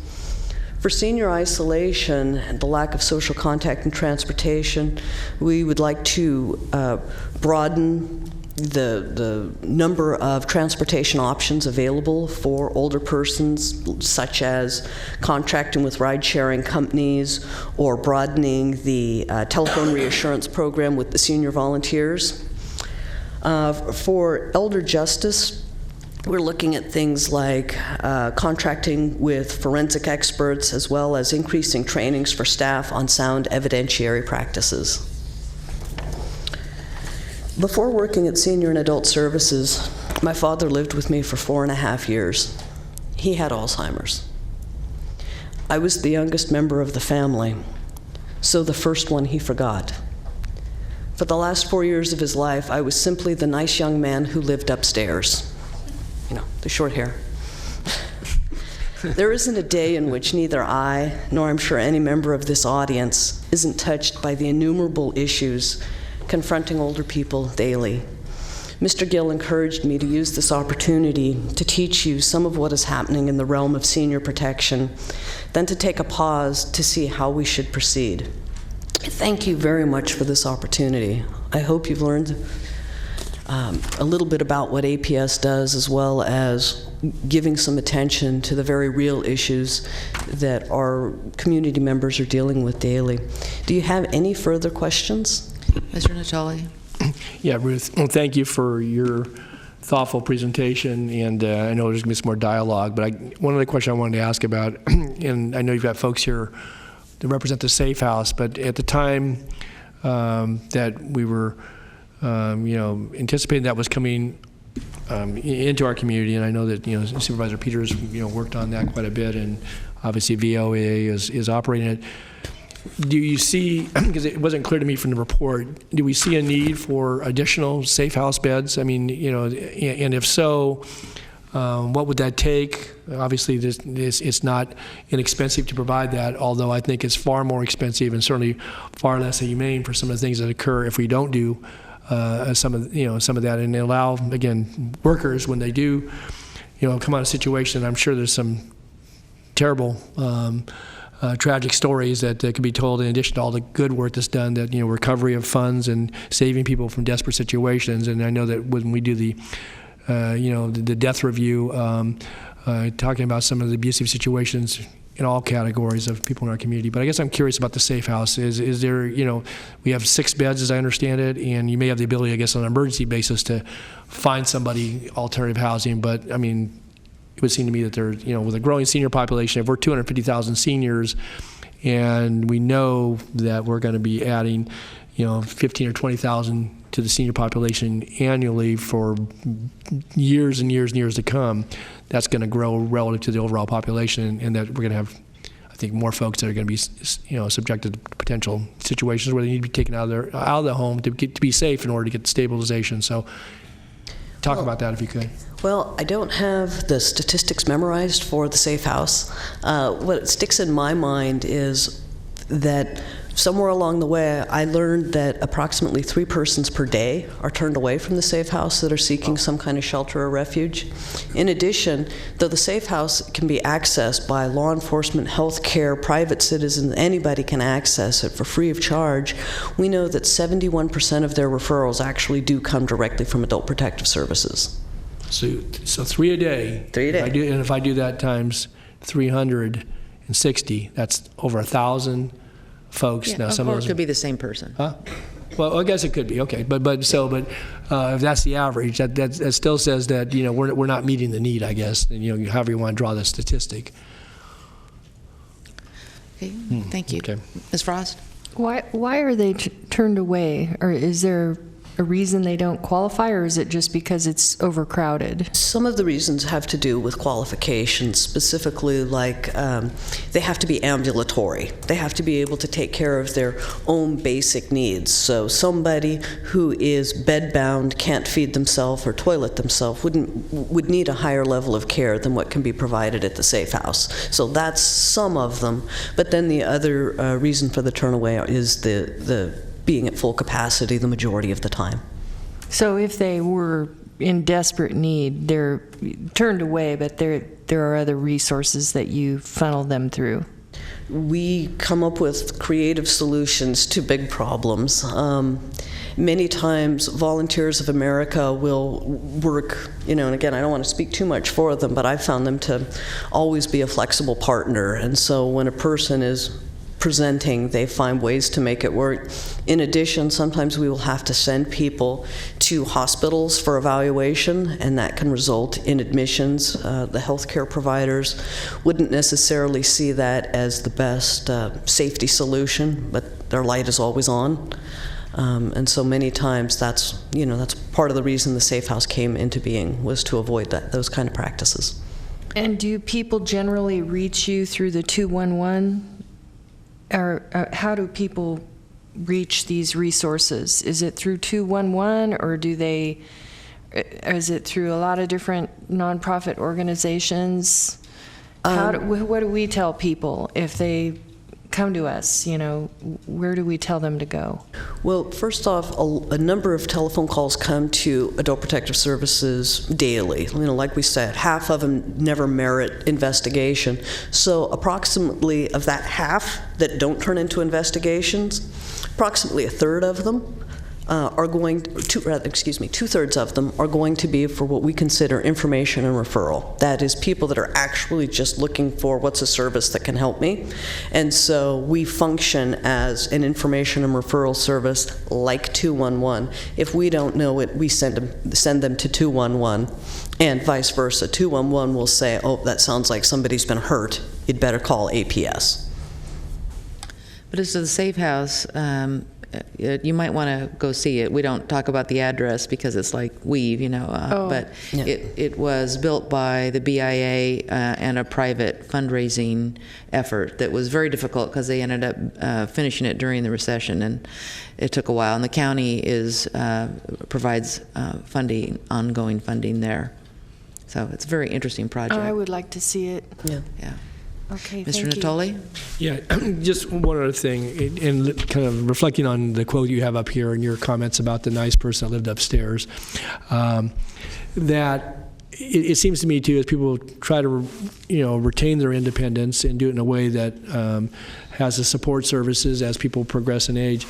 And I know there are people here in the audience, certainly from our Adult Aging Commission, but others as well, that that reflects too on the conscientious daughter who may be the caregiver, the person who is the or son who are looking out for the welfare of someone they love, whether it's their mother, their aunt, or a person that they care very deeply for, whatever the relationship. It would seem to me, though, that some of the things that would help APS and those that are responding to critical calls is the services that allow for caregivers to have the support that they need, so that whether those people are residing in their home or they're in this community and still living independently, whatever that might be. And so any thoughts about that? Because those are the types of services that, again, we do for one another, but then having that support where people are still working, they may be the son or daughter or relative, and trying to juggle all that. And so whether it's respite or other support services in or out of the home, I guess I'm curious about what you've identified as maybe being gaps that need to be filled. Well, we've all got those gaps. My phone rings constantly with, hey, Ruth, you work at Senior and Adult Services. Help me with my mother. Help me with my father. What do you recommend? So there are in our community, there are paid caregiving resources. In addition, there's the in-home supportive services program for those who are on Medi-Cal and have a disability. So that's some caregiving. But primarily, people are cobbling it together as best they can, first within the family and then within their social networks. More than once, I went to work and forgot to leave a sandwich for my father, so then I'd have to call to a friend at a building near my home and have them go break into my house to feed my dad at lunch. So yeah, we do those informal things. But there are nonprofits like Senior Care Solutions and others that someone who is wrestling with this whole thing can call, and they have a long list of referrals and get on their email list, and they do a great job. Is the survey intended to try to identify some of those gaps, though? I mean, we were talking about this survey, I guess, next month, and it was outgrowth over the presentation we had last year from the Adult and Age Commission. Is that what you're going to be looking to in the survey, or what is the survey going to entail? The survey is going to look at specifically what it is that older people need in our community and what are some of the impediments to accessing those things. Okay, just to follow on what Ms. Peters said, though, will there be some ability for the family members, whether it be sons or daughters or others, to then weigh in? Because again, if you're looking at this in a holistic fashion, not just in a nuclear situation, where what is it we can do as a community, certainly as family members, what the resources are? Will there be some outreach then in that survey, or is it just entirely directed to somebody who's crossed the threshold of being determined to be a senior? It's directed for anybody who cares about older people in our community. Okay, thanks. Right. Ms. Frost? So I'm trying to figure out how to help some people in my community who are not in your priority areas. They're not quite there yet, but they live in constant fear that they know they're heading that direction. Yeah. They're being priced out of house and home. And they don't have family to rely on, and they're already living in a studio apartment or whatever. And so I heard Senior Care Solutions. If someone calls your office, do you have counseling? Does someone have counseling services that leads people to resources, like if they're not quite in these drastic areas? Is there a list of resources that we can give them where we can help them know where to go to get help? We have informal lists, so we have the services that we're aware of. So if they call you, you'll counsel them? Yes. Again, we go through what is it that they're really asking for, From there, we'll make a list of, here's the 10 things that you can do. But going back a slide or so, that's really what we call the referral merry-go-round, where we give them everything that we know. But so many times we find with seniors, and with anybody seeking services, it meets the needs for this group of people, but not that group of people. And so each person, you kind of have to work it through individually with what's going on with them. Some of them have even said, I could work part-time, I can still do things, I can file, I could do it for really cheap if I just had an extra $100 a month. I know that's, it's hard we can't solve every problem, but it does break your heart to know that there's that stress for our seniors, and it's growing fast. They got $2 this year for their Social Security raise, $2. While their Medicare got increased at the same time. Yeah. Okay. Thank you. I see the Adult and Aging Commission on here, but I don't have a name of who's going to. Are they going to make a presentation? Is someone going to? I'm going to hand it right over right now to Rebecca Growlich of the Adult and Aging Commission. And again, thank you very much for your attention and wonderful questions. I appreciate it. Thank you for your work.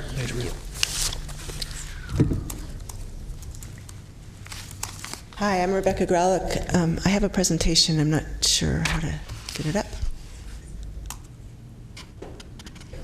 Okay, thanks. They're working on it. Looks like. All right. So good morning. While it's coming up, there it is. I'm going to talk about three things. One is to give you an update on what we've been up to since we presented to you in May of the past year. We also will give you the Commission's feedback on what Ruth just presented to you and the initiatives that she's put forth. And then I'll close with our own recommendation, the Commission's recommendation. This is a slide that we showed you in May, in which we came before you and strongly recommended that the county develop a centralized resource center to address senior issues. And it was a resource center that we feel should be available to everybody who has a need to address a senior issue, and that it is easily accessible by phone, walk-in, or by a website. Since May, we've had several meetings with people from Senior and Adult Services, and in our presentation we had highlighted a resource center run by the County of Marin, which we showcased to you as really a model example. So a joint group of us from Senior and Adult Services and the Commission went to tour it. We were particularly impressed that the call center is run by social workers, and they are co-located in the building where their health and human service departments are. So if somebody were to come in or to call in and the social worker needed additional support or help or information, they could just immediately turn to their colleagues. It was a really nice feature. Another thing that we were impressed by is their close working relationship with first responders. The woman who runs the resource center personally trains each new responder who comes on board, and gives them a stack of bookmarks which has some information about the resource center, including contact information. So when a first responder encounters a situation that he or she thinks the person would benefit from the resource center, they can just hand over a bookmark, and as well as speak knowledgeably about the center. So in short, they really had an excellent triage system in place to address resource resource needs.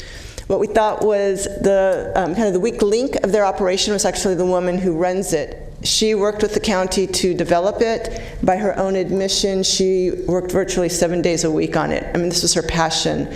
However, any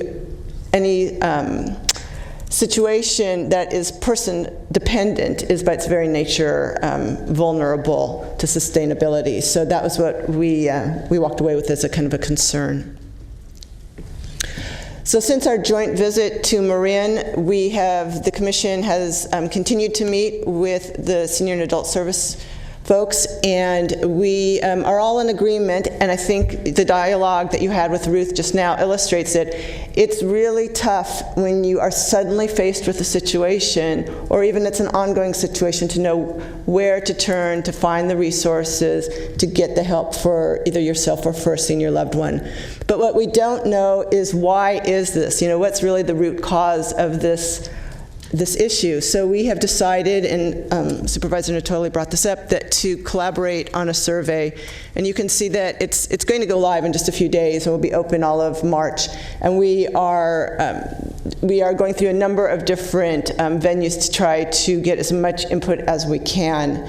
I'd like to acknowledge Heidi Richardson, who reports to Ruth, for having really shepherded this project along. She's taken the lead, and she has incorporated everybody's input, which, believe me, is no small task.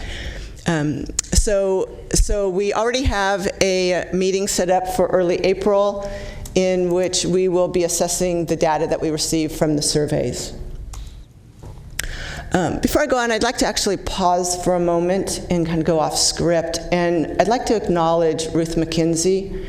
Under her leadership of Senior and Adult Services, the Commission has really benefited from an extremely collaborative relationship.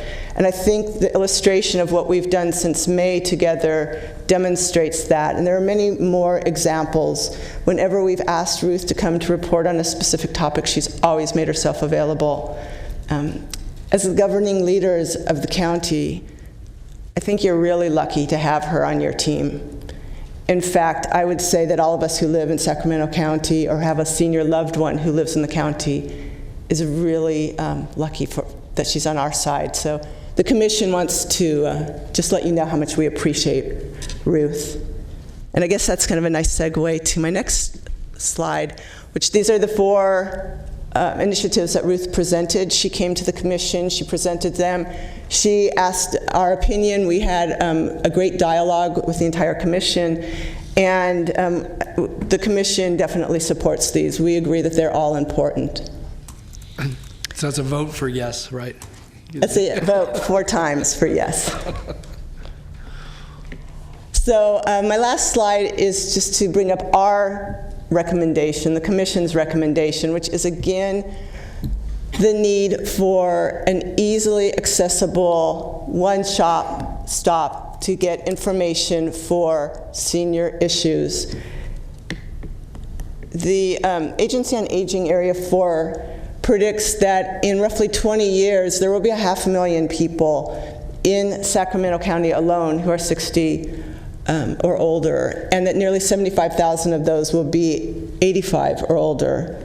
The California Department of Finance agrees on the 500,000 people 60 and older, but look at their number. They're well over 100,000 people they predict will be 85 or older. So regardless of which number you choose to look at, the point is that there will be an increasing number of seniors just in Sacramento County. And this group of people 85 and older, that's really the most vulnerable segment of the senior population. So a senior resource center would actually help senior and adult services mitigate many of their challenges, because I think we all would recognize that the sooner you intervene in a problem's life cycle, the easier it is to resolve or address the problem, and the less costly it is. So it really behooves the county, not only because it's the right thing to do to help seniors and to make resources more accessible, but from a financial standpoint, it's also beneficial. When we came to you in May, our recommendation was... Just a second. I'm sorry. Pause. Mr. Kennedy has a question. Oh, sure. Yeah, now, maybe you're going to address this, and if you are, then just ignore me and move on. But you said a senior resource center needs to be addressed now. And what is that? What's that look like? Is that a brick and mortar thing? Is that a online activity? Mm-hmm. Is it? Because we've got the 211 resources, which I think are still underutilized and haven't come close to fulfilling their potential. But so when you're asking for that, what is it you're looking for? So in our image would be, yes, a brick and mortar place where people could go, because a lot of times seniors don't have access to the computer, they don't know how to use it. So whether it's one location or maybe it's kiosks in libraries, but there would be a place where they could go to get information. It would also be accessible by a phone call, so there would be a call center, and then certainly a website also. What's I think an important element is that whoever is on the knowledge side, be either a social worker or a gerontologist or somebody well-versed in senior issues. There's the technical side of this is a program that would help you, and then there's the compassion side of really having studied and understand how to talk to someone in a grief situation. As Ruth gave you her own personal illustration, and we all have those illustrations, but it's hard for me to break down and talk to you about my mother, who I just recently placed, actually my second mother, in a memory care unit, if you have no experience with what it's like to have your heart ripped apart. So, and that was exactly the Marin program, and there are other counties that have that similar programs. So when we came to you in May, our recommendation was that this should be run by the county, but we recently became aware of the fact that it's already being initiated in the private sector. Alpha One Ambulance Medical Services Corporation is in the early stages of developing a resource center, and that's under the leadership of CEO and President Tom Argel, who is here in the audience today and said he would be willing to answer any questions you might have of what he's doing. And I, too, would be more than happy to field any other questions you might have. And with that, thank you for, again, welcoming the commission to you. Yeah, thank you. Any further questions? Mr. Natoli? Yeah, thank you, Mr. Well, if other members concur, I'd like to hear from Tom just briefly about that. But before He displaces Rebecca. I want to thank you, certainly, Rebecca, for your leadership and that of the commission. I know I have never commissioners here, and I think the work you've done, I've had a chance to appear before the commission a couple different times last year, and I know that your folks are very passionate about not just the issues we talk about here today, but generally about the work that you have been, I think, responsibility you've been given to as commissioners, but also the things that you want to bring to that and working with the community more broadly. So I appreciate that. But I guess I'd like to just hear from Tom briefly about Resource Center, because we're talking about these concepts. You're going to do a survey about kind of what's being done in the private sector that may very well be a complement to what we've talked about here today. So if we could. I do have a couple speakers on this item. Okay, all right. We'll just maybe briefly get here then. Briefly. Good morning. Yeah, morning. Madam Chair and members of the board, my name is Tom Argel. I'm the CEO of Alpha One Ambulance Medical Services here in Sacramento. And for the last 20 years, my organization has been dealing almost exclusively with the older adults in the senior care communities. And what we've discovered is that, there are some challenges with transportation within our communities, not just in the senior care communities, but in the private residence. So over the last 20 years, we've really tried to find solutions to try and help the older adults get to their medical appointments with less than, not utilizing ambulances, but wheelchair access vans and sedans. So that prompted me to begin the first step of providing sedan services to the older adults that's affordable to get them to their doctor's appointments. Oftentimes they miss their doctor's appointments and then they access 911 because they've missed those doctor's appointments. And so it's creating this really difficult lifestyle for the older adults. So that was our next step, was to provide the lower level sedan services. And with all of that, I realized that there really wasn't a coordinated effort in the private sector and the public sector to work together to provide resources to the older adults. And as you've heard today with all the presentations, it is a concern.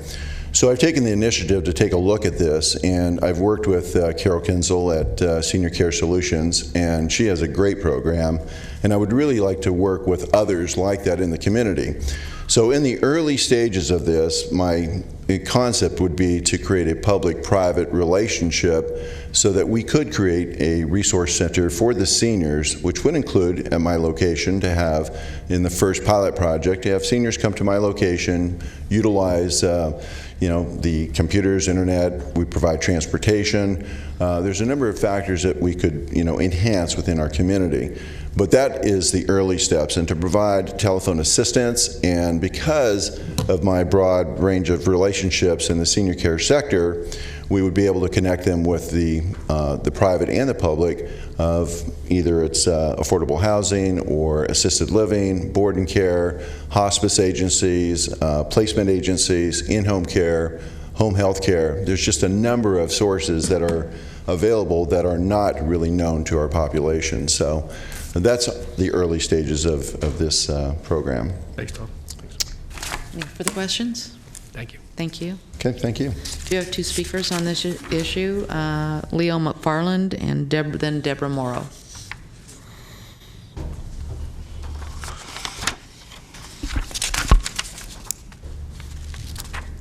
Well, obviously, I'm not Leo McFarland. Don't look at all like him. Hi, Deborah.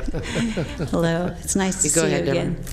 again. Leo indicated I could go first. I'm here today as the chair for Volunteers of America Senior Safe House Advisory Committee, and I'm a retired county employee. It was actually Ruth, prior to my retirement, the division manager for senior and adult services. And I'm here specifically today to speak for the need for additional designated shelter beds for Sacramento's vulnerable seniors. Now, my understanding is I have 2 minutes or less to speak. 3 Correct? minutes. 3 minutes? Yes. Oh my gosh. Okay. Prior to 2009, when the That's the city, by the way. That is okay. Yeah. I practiced the speed reading, so I'm going to slow it down a little bit. Prior to 2009, when the Safe House was built, Sacramento County Adult Protective Services, like most other California counties, had no reliable, safe, designated space to house seniors who were abused or neglected and could no longer live in their homes. Thus, community and county leaders committed themselves, thank you Supervisor Peters and Supervisor Natoli, who were there at the time, to locating and ultimately help build and support the Senior Safe House, the first safe house in the nation, specifically built for the purpose of emergency housing for vulnerable seniors age 65 plus. This safe house effectively serves as a receiving home and temporary foster care for seniors who, without an alternative, would have stayed in the home where they were being abused or neglected and or may have ended up homeless. Sacramento Senior Safe House has become a model for other jurisdictions seeking to replicate our safe house. Tours of the safe house by other counties are routine. In fact, I attended 2 tours recently where Central Valley County and a Bay Area county toured the safe house. It's an understatement to say that the Senior Safe House is a successful model. But there's rarely room at the inn. As Ruth talked about, daily VOA staff turn away seniors, some because they're not an appropriate referral, but mostly because the beds are all full. Adult Protective Services makes 70% of the referrals to the safe house. Other referrals come from law enforcement, hospitals, Sacramento Steps Forward, community-based organizations, and clergy. For those seniors who are not directly referred by Adult Protective Services, Safe House staff often involve an Adult Protective Services staff after completing an intake of a senior. The seniors that come to the Safe House are noticeably compromised.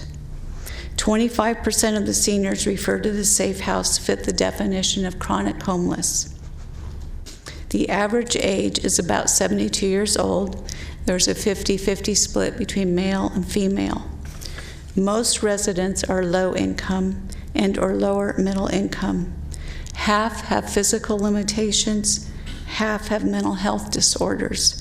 25% have mild to moderate dementia.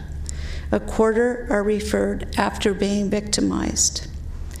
And sadly, most residents of the Safe House do not return home, permanently displaced for a variety of reasons, including most recently the lack of affordable housing. Thank you, Deborah. Thank you. Leo McFarland. Thank you. Leo McFarland, Volunteers of America. I'm not going to go down the litany of services that the Senior Safe House provides. Just know that many years ago, as we as a community faced this issue and tried to figure out what was the best, most humane way to deal with seniors that were being abused in their own home setting, Maxine Krugman, who came before you many, many times to push for this issue, leveraged community support and energy to create the Senior Safe House. It's a unique safe house, and I appreciate any opportunity to tour the safe house with any of you that have not done so as yet. It's a beautiful facility. These are 6 bedrooms, not just 6 beds, 6 individual bedrooms that allows for someone to have a dignified stay with the program. One of the biggest hurdles, other than occupancy capacity, is a fear factor. The fear factor of a senior who is working with a social worker from Adult Protective Services who tries to convince an individual to come to the safe house. They don't know what they're heading into. And the fact that Homemade, Mercy Housing, and people like Maxine Krugman and Volunteers of America invested in what is probably the most beautiful safe house in the country speaks to the credit that this community has. Volunteers of America has spent since 2010 $1,056,632 in supporting the Senior Safe House. We're very grateful that in 2014 the County of Sacramento was able to find resources within their APS budget to in 2014 add $100,000 a year annual to that operating budget. In 2016 you were able to increase that to $250,000 a year.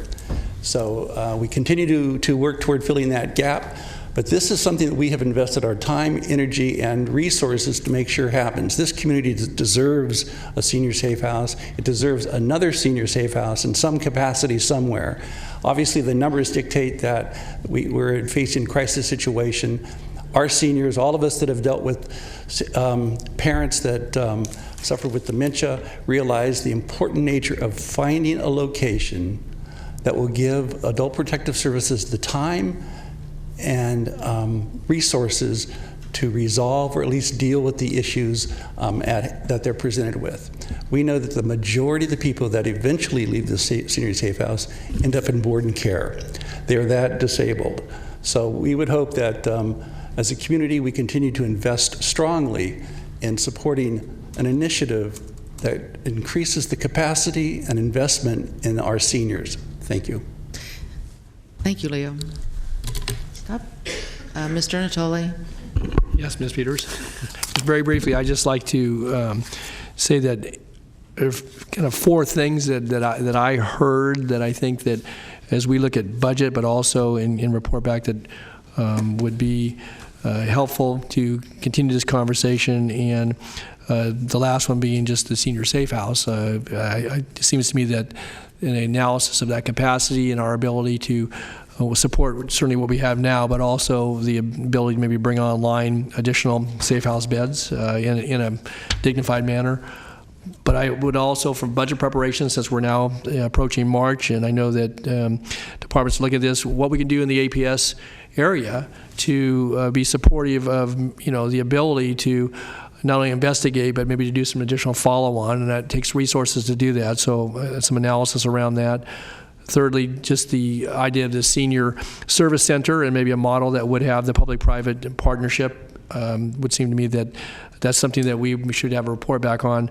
And lastly, just results from the survey. I think it'll be important to know what those that are most directly affected in this moment in time are thinking about it. That may help inform our decisions both budgetarily but also from a policy standpoint. That's all I had. Thanks. Okay. Thank you. Anyone else? No? Thank you all for being here and for your report. Your good work.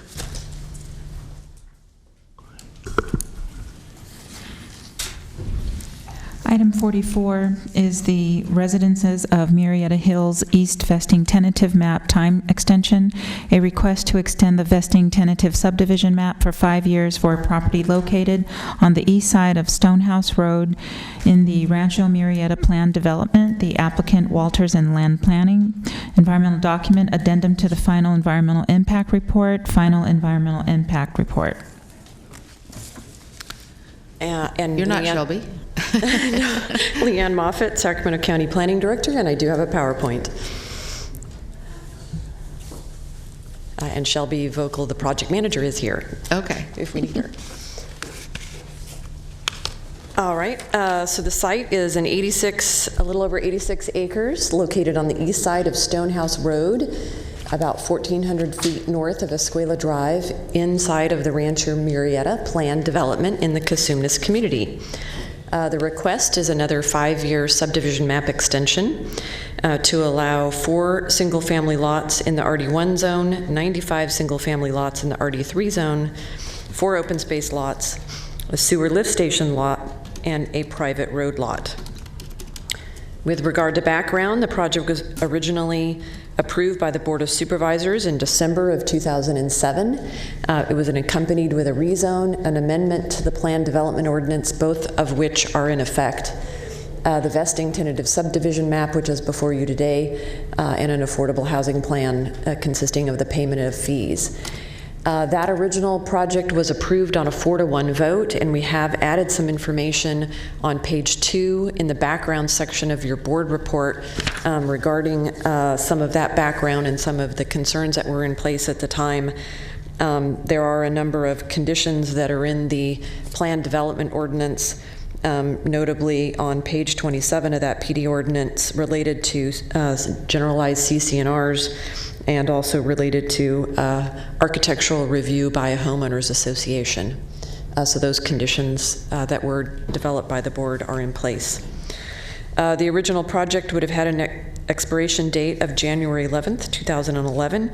State statutory map extensions extended that out to January of 2018, but the applicant is asking for another 5 years. This is a somewhat hard-to-read graphic of the tentative subdivision map here in the context of Rancho Murrieta. Shows all the open space with the larger lots. So without further action, the map will have expired as of January 2018. The Cosumnes CPAC did consider this in July of 2017, and they are recommending approval on a 7-0 vote. So therefore, staff recommended approval to the Planning Commission, and the Planning Commission considered this in December of 2017 and is also recommending approval on a 5-0 vote. So the recommended actions are in your board report, and they're also listed on this slide. And I do want to comment. I don't think your microphone is on for some reason. It's on. Do you want me to cover? Huh? Yeah. There we go. Leanne and I had a brief discussion yesterday about the recommendations for all 3 of these map extensions, which indicates that the extension of 5 years would run from the date of final action by the board. I actually have some concerns about that language. I don't think it's necessary to resolve that here today, just that the board is just approving the extensions on the map, and when that runs from, Leanne and I will discuss further, but I just want to make sure that the board isn't formally stating that it runs from today's date. Versus December? Versus the date that it otherwise would have expired. So I think in this case it was January 11th of 2018. I think it's actually 5 years from that date, but apparently there's been some question about practice and planning. So I don't want to get bogged up in that discussion here today. I just want to just indicate that for all of these items, the board is simply approving the extension, and it is whatever it legally is for when it starts to run. Okay. So planning will seek something from county council that clarifies what the subdivision map and the county code allow for the counting of the 5 years. Okay. Was the applicant planning to speak today or no? No. Okay. If you have any questions, Supervisor Frost. I'm prepared to move approval. I'll second the motion. I'm sure. Oh, hang on. We just popped up with another question. Oh. Not a question, just on the motion. I wanted to clarify, since the information is in there, that in December 2007, I did not support the rezone and the map at the time. Some of the issues have been addressed that were community concerns. However, there are still some of them that are outstanding, and so for that reason, I'm going to continue to be consistent and vote no on the maps. Okay. Has everybody voted, Madam Clerk? Mr. Natoli. Okay. And the motion carries with Supervisor Natoli voting no.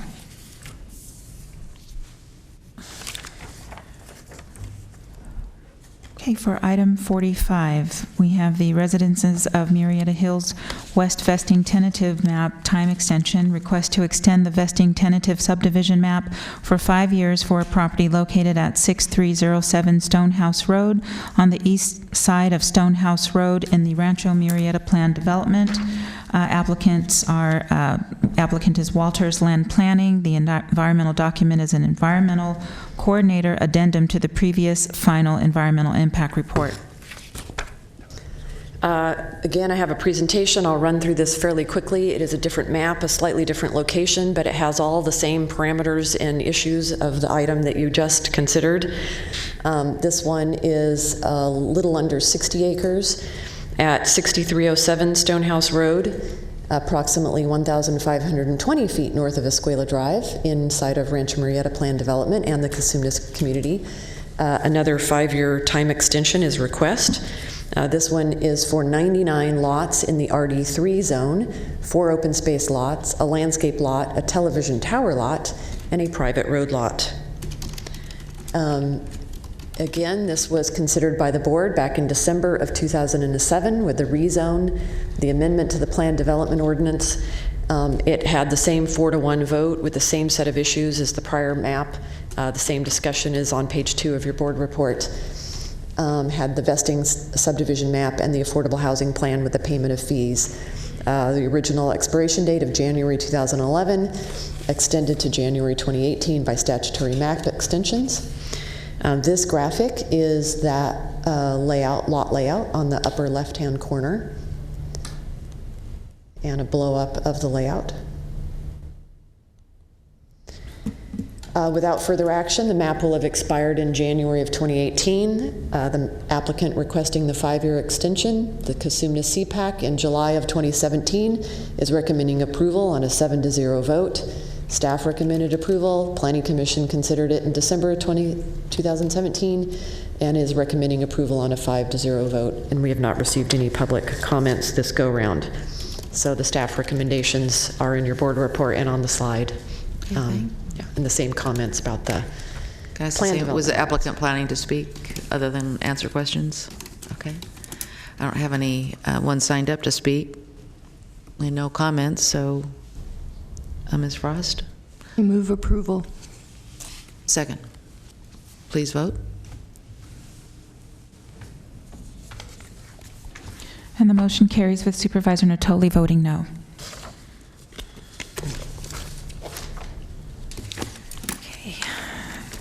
Item 46 is the Hansel de la Cruz appeal from the decision of code enforcement that a zoning violation exists at 7482 Saatchi Way in Sacramento, California. Good morning, Supervisors. Jared Whitcliffe with Code Enforcement. You'd push the button and raise the podium, we'll be able to hear you better.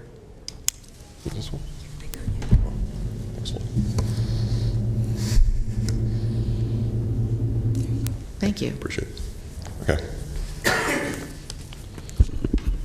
Okay. How do we forward? Okay.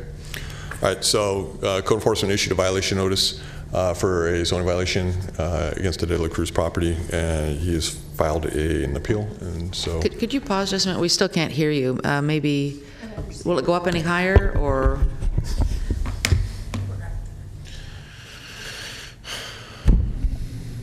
We're going to have to implement a height standard for county employees. That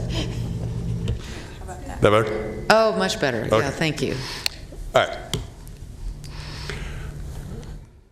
So the violation cited against the homeowner was for violating the yard parking standards in the zoning code for exceeding the amount of paving.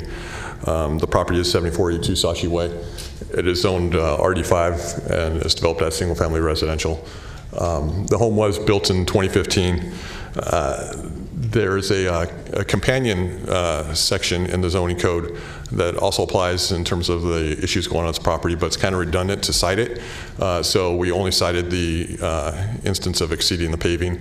There is earlier in the zoning code, there's a reference to homes constructed after the adoption of the zoning code in September of 2015. All new construction on lots under 10,000 square feet must have, they're limited to 40% paving, but then the remainder of the unpaved area is required to be 100% landscape with live vegetation, and then up to 50% of that landscaped area has to have the live vegetation. They can have rock elements and stuff making up the balance, but we only cited it for the exceeding paving because, exceeding paving, they obviously are missing landscaping. We didn't do both. So the paving of the front yard area exceeds the 40%.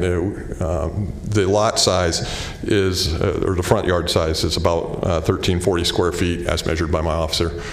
Coming up with 40% of that amount, they are limited to approximately 536 square feet of solid surfacing. He measured the amount of paving that does exist during his inspection, and it came out to about 1,050 square feet for a total of 80% of the front yard paved.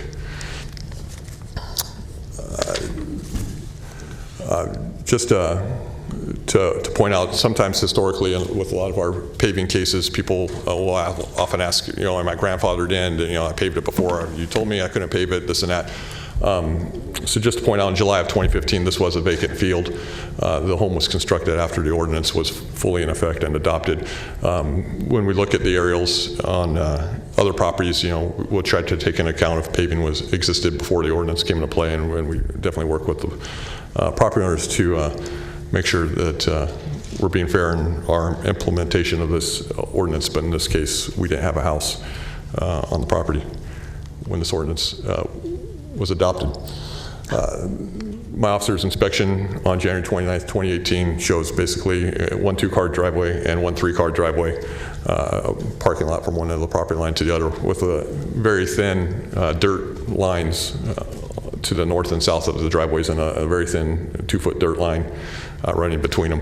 And then there's tire tracks running all over the Can I just ask a question before we leave that picture, Jared? So you're saying the total calculations that include the existing driveway or the front yard portion to where that green strip is there, when you said they had 1,000 square feet of paving and they're only allowed up to 500, so they have to remove at least one half of what's there where the car's covered? One half of what you see in the picture should not be there. Okay. And so essentially, of the portion that's separate from the driveway that goes to the garage. No, the driveway counts towards the calculations. It does? But it's the greater of the two. So if you have like a 4-car driveway and your calculations come up to 500 square feet, but it takes you 800 square feet to get into a 4-car driveway, you get the 4-car driveway into a 4-car garage. So if you have a legally constructed full enclosed garage, you get that if it's over, no problem. Then your overages beyond that, you know, it's difficult to pour additional concrete if you want to have a large entertaining patio or this and that because you've lost it to the driveway. Okay, so what has to be removed here then? All of that? Everything to the right of the dirt strip in the middle of the photo. So they're at 40% with what the garage had built with the house, and so any additional even walkway and so forth would exceed that, or? It would. I mean, in the spirit of the law, we would allow them to have a walkway from the driveway to the front door. We wouldn't make them take that on, put stepping stones in there, or something of that nature. But yeah, essentially, you see a 6-inch rise behind the car where the driveway ends and the walkway begins. Essentially, everything from that rise to the sidewalk should be gone. My question is: did the builder build this extra driveway, or did the homeowner build it? Our understanding is that it was done after the fact. When my officer, after the fact, meaning after the home was purchased? Yes, my officer was out there. We have 3 cases on the street. I see. That's what makes me ask the question if the builder did it. So when my officer was out there and at a different property talking to them about their violation, the person that did the concrete, or at least said he did the concrete, ended up working with them, and so that's how we came to the conclusion it was done after the properties became occupied by the buyers. Okay, so, and then one more question. If the dirt strip weren't there, if it were considered all a driveway, did you say earlier that it's only what's on either side of the edges of the driveway, the boundaries of the garage? It can't be, if you didn't have that dirt strip and the concrete connected it, would that be considered a driveway? No. Okay. So the area leading directly to that door. So the 16-foot wide garage door, that area right there, garage door, exceeds 400 square feet, you get to keep it. Okay. Or 40%, you get to keep it. But once you get beyond the boundaries of that 16-foot door, then you're going into your 40% calculation. Okay. Then Supervisor Frost has a question before you move on. Yes, ma'am. And my question relates to when they put the driveway in, didn't they have to get a permit? No permits are not required for flat work. Oh. And oftentimes, we'll be driving around, we'll see grass being ripped up and forms being laid down on like a Wednesday or Thursday for a weekend job of pouring some concrete, and we'll stop by and tell people, hey, don't pour that concrete. We're going to come by on Monday or Tuesday, and unfortunately, we're going to have to tell you to rip this up that you just spent a couple grand putting in. And unfortunately, 100% of those times we have those interactions with people, we come out Monday and Tuesday, and we find the concrete was poured anyway, see what happens. And if they had put like blocks, if they had just laid brick down there, would that be considered okay?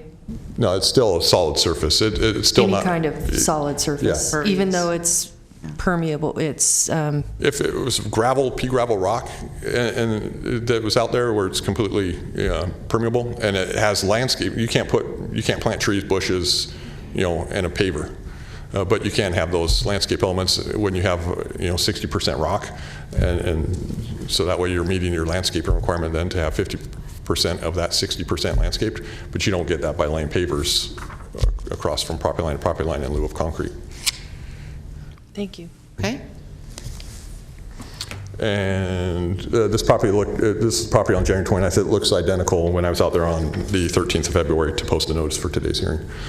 There was no change. There was a question asked by the occupants of the home in December, January. If we just stop parking cars on it, can it remain? The answer to that's no. It's a surfacing requirement. We're not supposed to be putting parking lots in residential zones. So simply moving that car over to the other driveway doesn't solve the problem, and it still remains in that driveway today. The code section cited there is verbatim. I won't go through trouble reading it. You've seen it in your staff reports. It basically says that the area paved between the sidewalk and the furthest front wall can't exceed 40%, or the area leading directly to a garage. And then there's some qualifications for lots that are over 15,000 square feet that don't apply. This lot's 8,700 square feet. And then, as I said earlier, the surrounding area, we have 2 other homes built on the street. They were also built, they were built in 2016, just a few months after this house. This was the first of the 3. And they've paid more than their 40% allotment. All 3 were open cases and sent warning letters at the same time. The first one did rip out their concrete. Unfortunately, within the past week, they were now parking on dirt where the concrete used to be, and so we do have another case open against them as well, seeking to have that area landscaped and have the cars removed. And then the third case, we're working on some language barriers with them to make sure they fully understand what has happened before enforcement continues, give them the opportunities to correct their issues before being penalized. Possible remedies to the violation. Number 1 is just remove the excess concrete that exceeds the 40%. The other remedy they can pursue is seeking a minor use permit through the planning department. There is a way to legalize an excess amount of concrete that's poured through that process. A hybrid of the 2, which really is the second one, where some paving is removed and then a use permit is issued. And then if the violations aren't remedied, then the county's only option to abate the violation is to take the property to a public nuisance hearing, get a hearing officer's decision, and remove it for them at their expense. Any questions? Any further questions? No. Is a homeowner planning to speak? No. Okay. Okay. Hansel de la Cruz? No, he's not here. Oh. Yeah, probably over her head. This right here, right?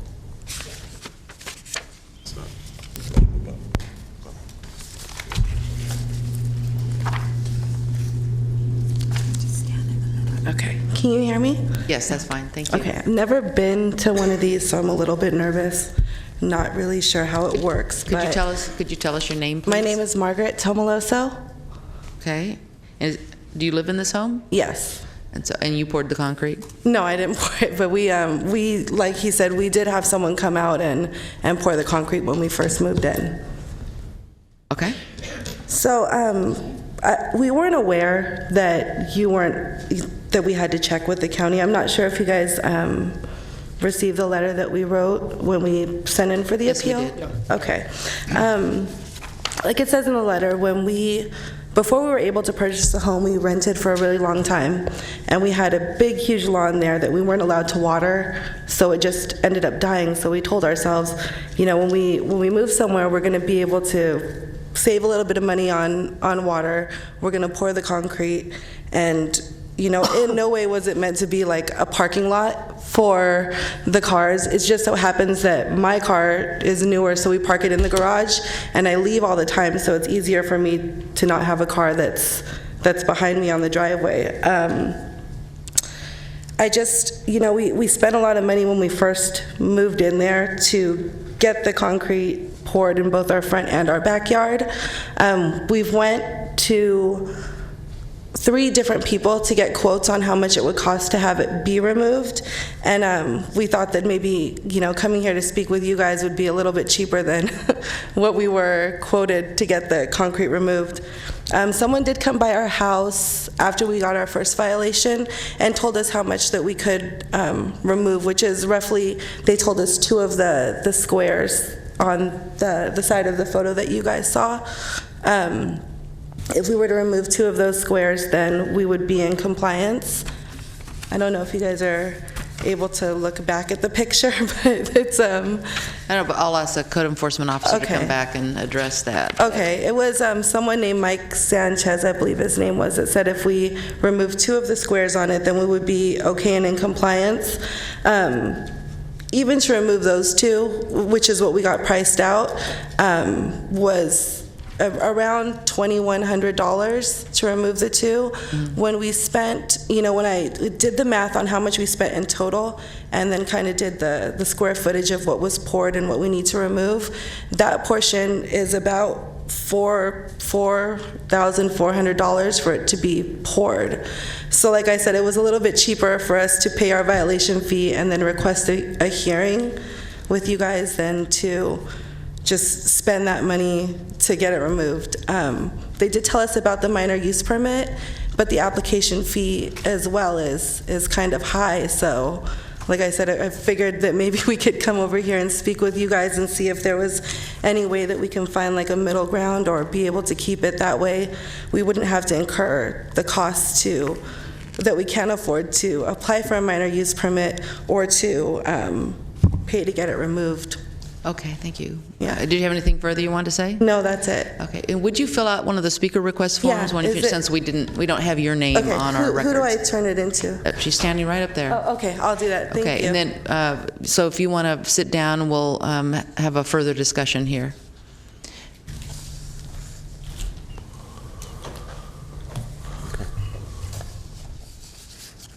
Right this time. And then, can you do the camera thing rather than pull up the PowerPoint? I got a picture we can.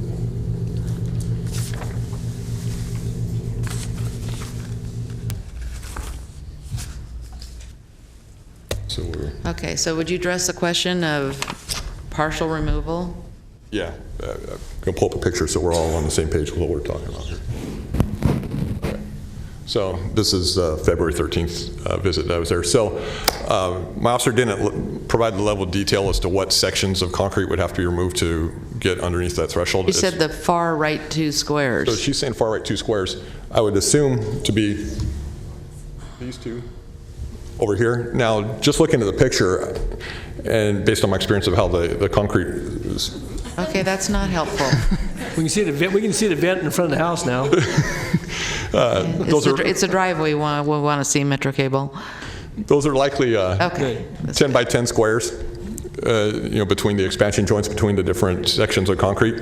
So I'd estimate each of those squares to be 100 square feet without actually taking measurements myself. So with the square footage being over essentially 500 something square feet, I'd imagine it'd be 5 of those squares would have to go, and it would be, well, there's 6 up to that lip that I referenced in my presentation that are in the 2 to the right. So if both those 2 right columns were to disappear, then perhaps they would be under their allotment. And the third, the very narrow column that the car is sitting on, would be able to remain. It's possible. Okay. If you'd wait for a moment, Mr. Natoli has a question. Yeah, Joe, while we're looking at this picture, because this gives a little different perspective than the other one that was in the packet. So I take it that's not a 16-foot garage door. There's not 2 cars side by side there. That's a 12-foot maybe? No, it's probably a 15 or 16-foot door. You can get 2 cars. Can you go 2 cars side by side in that garage? It's rough these days. Yeah. Yeah. That looks awful small to me.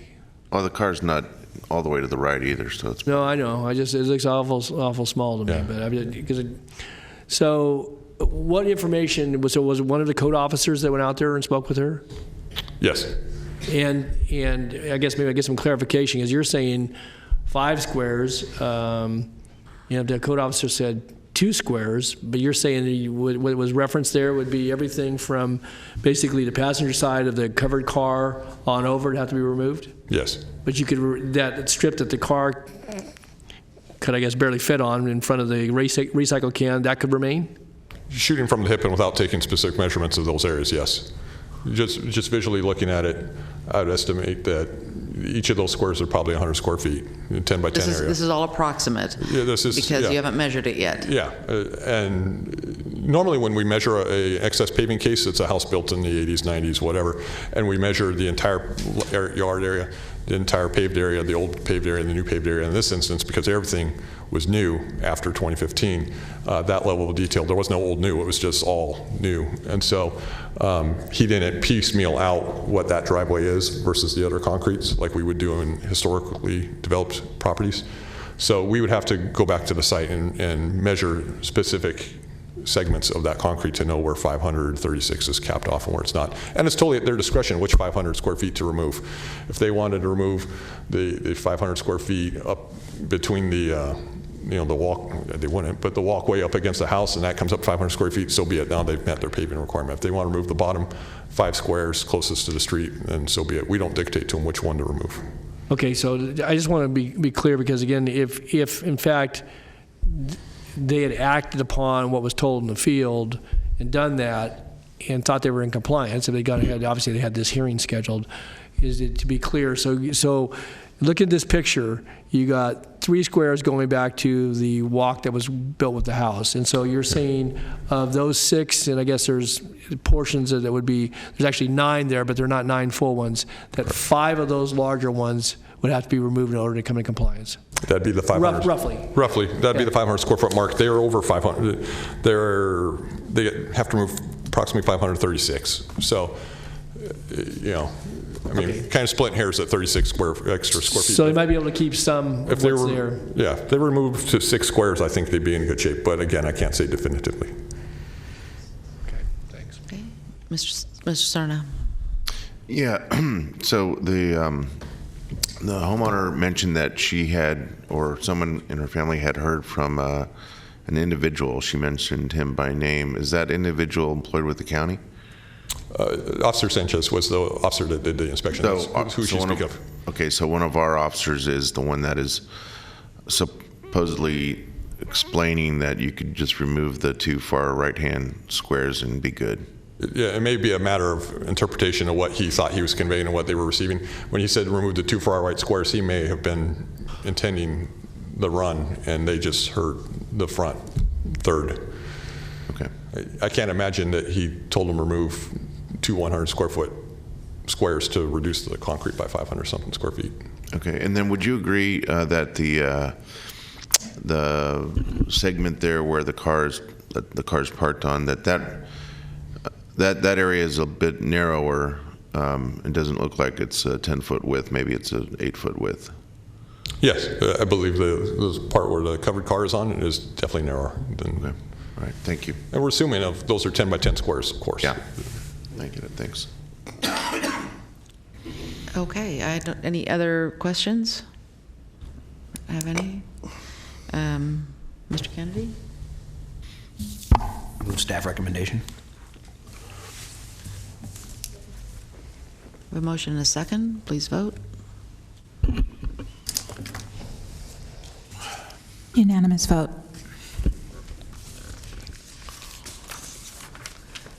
So just so you understand, that means that you'll need to remove the square footage as recommended in the staff report. Can I ask another question? If you'd like to ask the code enforcement officer outside that, Okay. yeah, sure, then he can help you. Thank you. Okay? Thank you so much.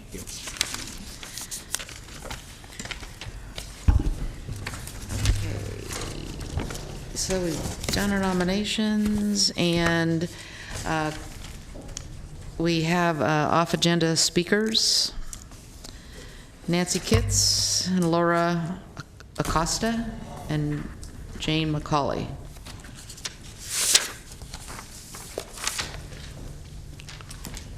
Hi. Hi, if you speak into the microphone, please? Sure. And maybe our clerk could lower the microphone? Jay's got it down. There you go. Hello, Madam Chair, members of the board. My name's Nancy Kitts. I'm with in Sacramento, and Jay McCauley is here from Woodlake Neighbors Creating Transparency, and Lola Costa. We have a few short videos we'd like to show you concerning the homeless encampments along the American River. Okay, before we start, you requested 12 minutes. I'm going to start the clock now. Okay, can we do an introduction then? Go ahead.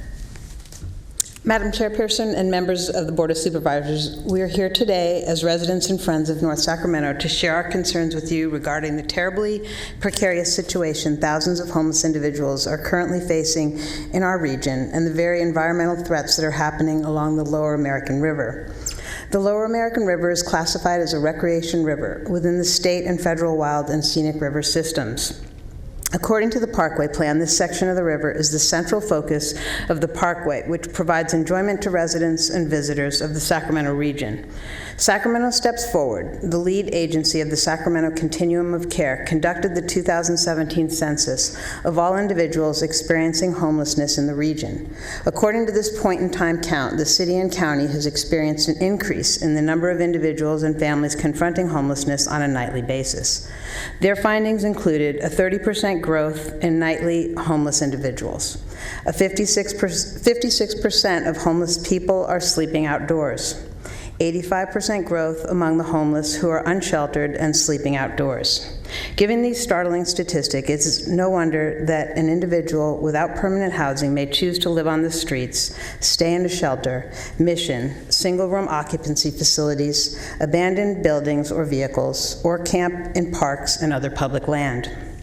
As a result, Sacramento's law enforcement and urban park and recreational agencies are finding themselves on the front lines of this issue because of the presence of homeless individuals on public parkland. Many of our homeless neighbors have found refuge within the riparian zones of the American and Sacramento rivers and its many creeks and streams. This is one of a growing number of tent cities where people without shelter are living in filthy conditions with no sanitation, a public health hazard. The volume of consumers present, the poor state of sheltering equipment, the limited outreach presence, and the general levels of uncleanliness appear to make these urban encampments areas where hepatitis A is likely to thrive. We've seen hepatitis outbreaks in San Diego and Monterey, E. coli outbreaks on the American River. And natural disasters like wildfires and mudslides are exacerbating this crisis. While homelessness is largely a social issue, it is apparent that homeless encampments along the American River waterways, and particularly along the Lower American River, are a major contributor to trash and other pollutants entering its waterways. We want to share 3 short videos that were taken over the last few weeks. The first one looks at the area adjacent to Sacramento Steps Forward headquarters on Garden Highway. Wada Parkway is next, and then an area north of Camp Pollock. All these areas are entirely publicly accessible. These videos are hard to watch. We thank you in advance for your attention. Could I ask you about your organization of your presentation? Are you going to, each person is going to introduce one of the 3 videos, or are you going to run all the videos right now? We're going to run all the videos right now. Okay, all right, thank you. Okay, Metro Cable, go ahead.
Does that complete the video presentation? I believe so. Okay. Madam Chair, Supervisors, without a doubt, homelessness in Sacramento has reached... I'm sorry to interrupt, but could you introduce yourself, please? I'm Lola Acosta. Okay. Woodlake Neighbors, Creating Transparency. Without a doubt, homelessness in Sacramento has reached critical proportions. These videos show just a small portion of the more than 2,000 individuals who are unsheltered and sleeping outdoors in Sacramento. I'm going to eliminate some of my testimony in the interest of time. Matters surrounding homelessness are complex, with solutions that require a holistic approach and collaboration between federal, state, and local agencies and nonprofit organizations. The county must embrace new approaches and alternative frameworks for a long-term solution. We ask this Board of Supervisors to take the following comprehensive actions to respond to this immediate crisis of homelessness, the related health and safety consequences, and the impending ecological threats. First, declare a shelter crisis.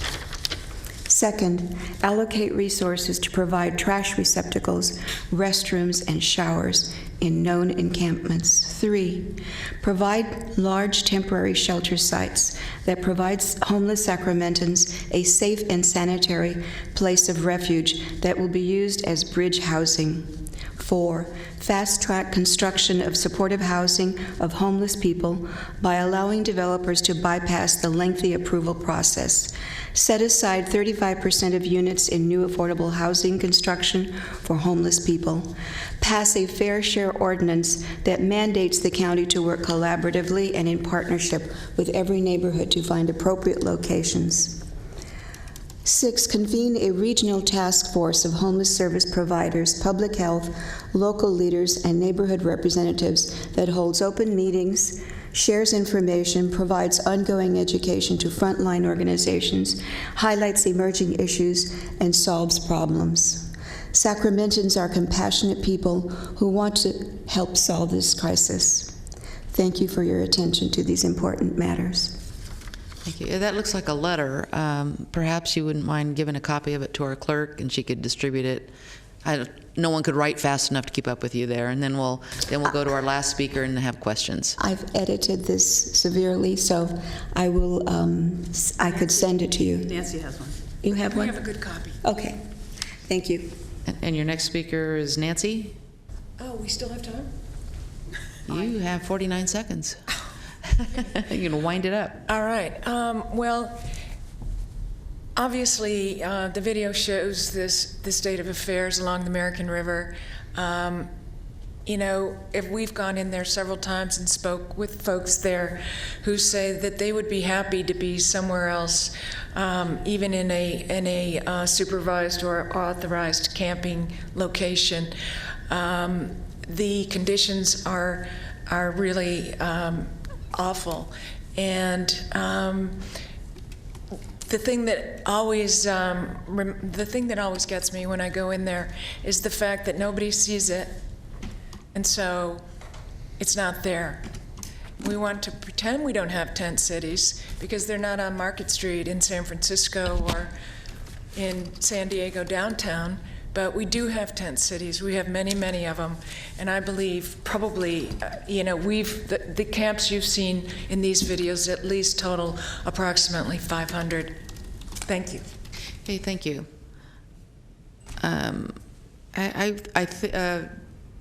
Was Lola going to give us a copy of that letter, or you have a copy? I have a copy. Okay, so there are several interesting ideas there, and I think perhaps our county executive and our homeless initiative director of homeless initiatives should respond, because some of the things I think we have already done or in the process of, and they can take those things into account. But there are a couple questions for you from board members. So Mr. Cerna. Thank you.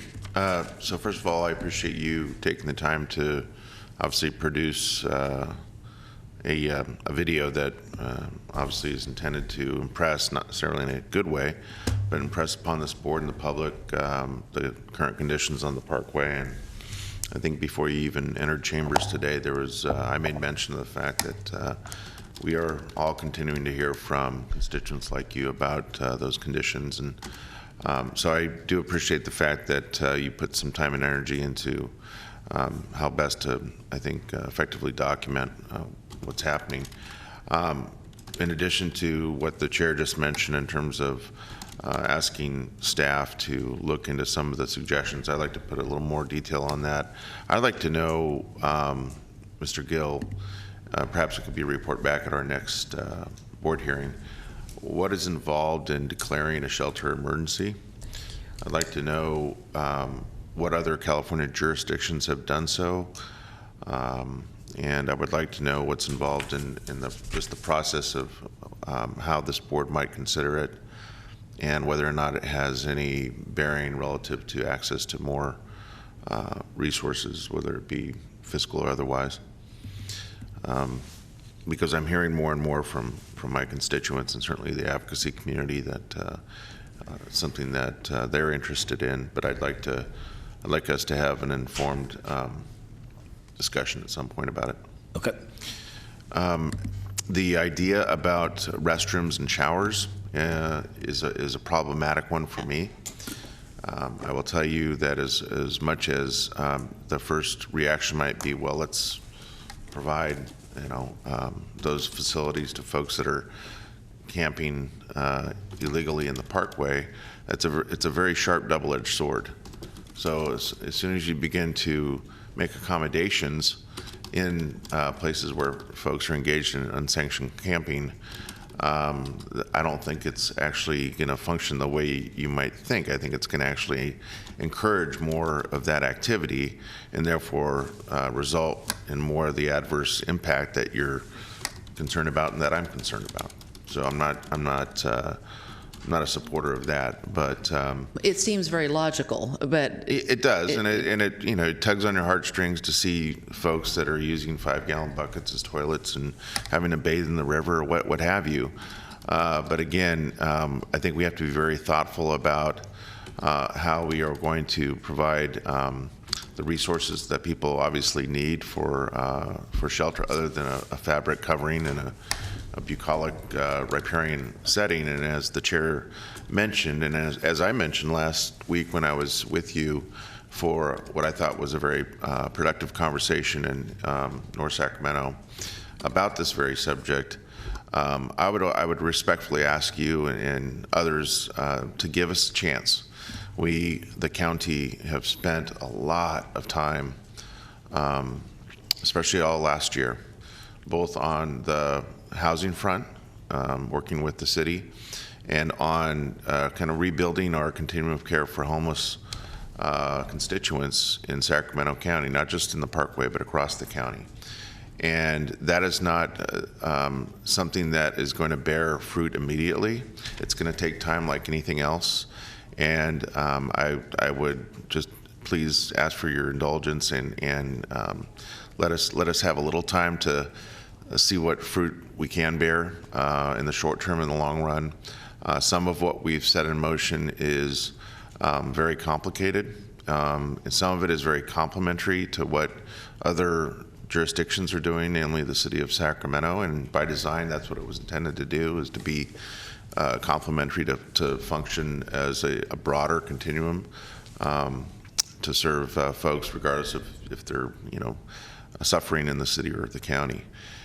So I know you know that. I know you've acknowledged it, and but I will say that I think documenting the situation the way you have is very effective, and it does again impress upon this board the need to stay on top of this subject as best we can. It is the most complicated subject that we deal with. It has an obvious humanitarian aspect to it, and an equally obvious environmental issue or impact associated with it. So thanks for being here.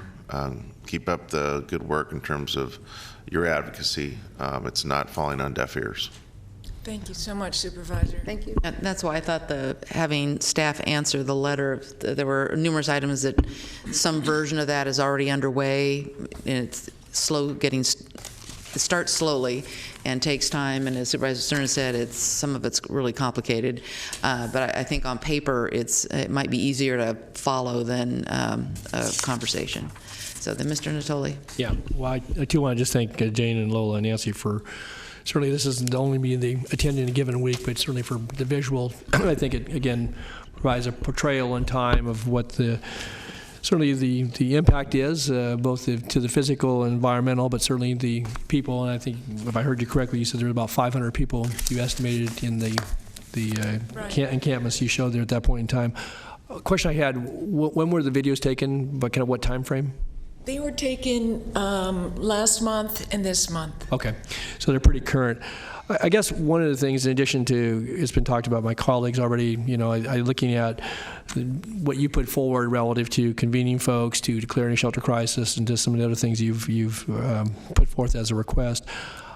I for one, along with this, obviously our board has spent a lot of time, as noted, would like to know, it's one thing to have an encampment, and that is indicative, obviously, of some human need and a need to do something to address that. But the photos, again, which are, replication of what we've seen, or a duplication of what we've seen, in the sense that we saw these last summer, Supervisor Cerner brought some forward, we saw some in neighborhoods that Supervisor Peters brought forward, the impacts, but the trash, the filth, the debris, I guess what I'd like to know is that it's one thing to have an encampment. This happens on a daily basis. Those materials, items are brought forward. I know we're making some advances, but when we could expect, at least we can say we're keeping up with the issue out there, because if those photos are current, to see the debris that is strewn, some of it obviously by human activity, others by wind, water, rain. We haven't had a lot of rain recently. We're going to get some more this week, but because to have those pictures continually presented to this board, recognizing that the teams we're putting forward, the efforts we're making, and we're taking out 4 tons a day of material or whatever it is, then if we need to put more in place, if you need to have 10 teams, but in my view, as one member of this board, member of this community, that portrayal, if that continues to be the case, then we've got to do more. One, obviously working with the homeless situation, but that filth is shameful. It's shameful. It's a shame on us, and a shame on them for doing it.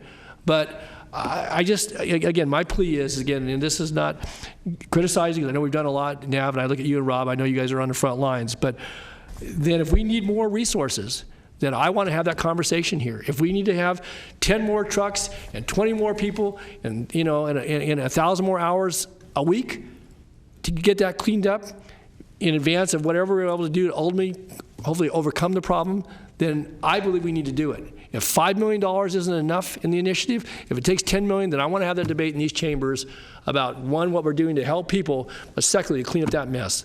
That cannot continue to be, it is not acceptable. It is not acceptable. So. Okay, anyone else? Okay, thank you very much for your efforts. Thank you. Thank you. What?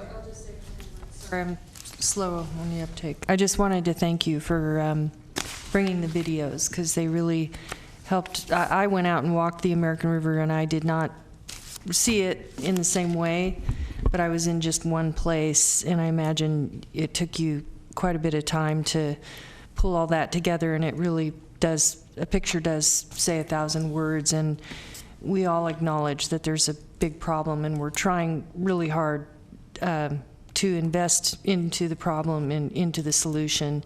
So thanks for coming out. Thank you all very much. We appreciate your attention on this.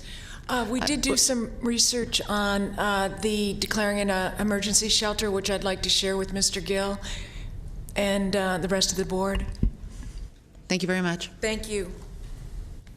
Any comments from the county exec? Nope. Board members? Yes, thank you. Just again, I sent a email invitation to my colleagues and select members of our executive staff yesterday to a dedication that will occur this Thursday at 4:45 p.m. at Golden One Center, and this is a very special event for me personally, and I would say for the broader community. It's going to, people are going to learn how special it is. But this will be the dedication of an art piece, a new public art piece entitled Flight, that was created by 3 of our artists in the local art collective, the Royal Chicano Air Force, Esteban Villa, Juanishi Orozco, and Stampadilla. And this was in large part funded with tobacco litigation settlement proceeds that were administered through my district office, and turned out to be incredibly poignant, at least for me. It's got a lot of aspects to it that are reflective of our local region, the people in it, and the legacy of that art collective. And we're looking forward to a great event on Thursday afternoon. We'll have certainly members from the SMAC Commission, City Council, all of whom were involved and instrumental in getting this piece installed. It really represents kind of, I think, the crowning piece to the public art that graces that particular facility, and very proud of it. So I hope that my colleagues will be able to join us. Thank you. Supervisor Frost? I want to request, I wanted to ask you, Nav, since we're getting ready to head into budget season, if we could get a workshop on the state of our reserves. I know we have a policy at the county that automatically reserves 10% of any of the increase in our discretionary funds, but I wanted to know if you could come back with a workshop that would give us an idea of where are we in comparison to others, and what is the condition of our reserves, and what can we do to improve it? Okay. I'll come back on that. This meeting is adjourned to closed session.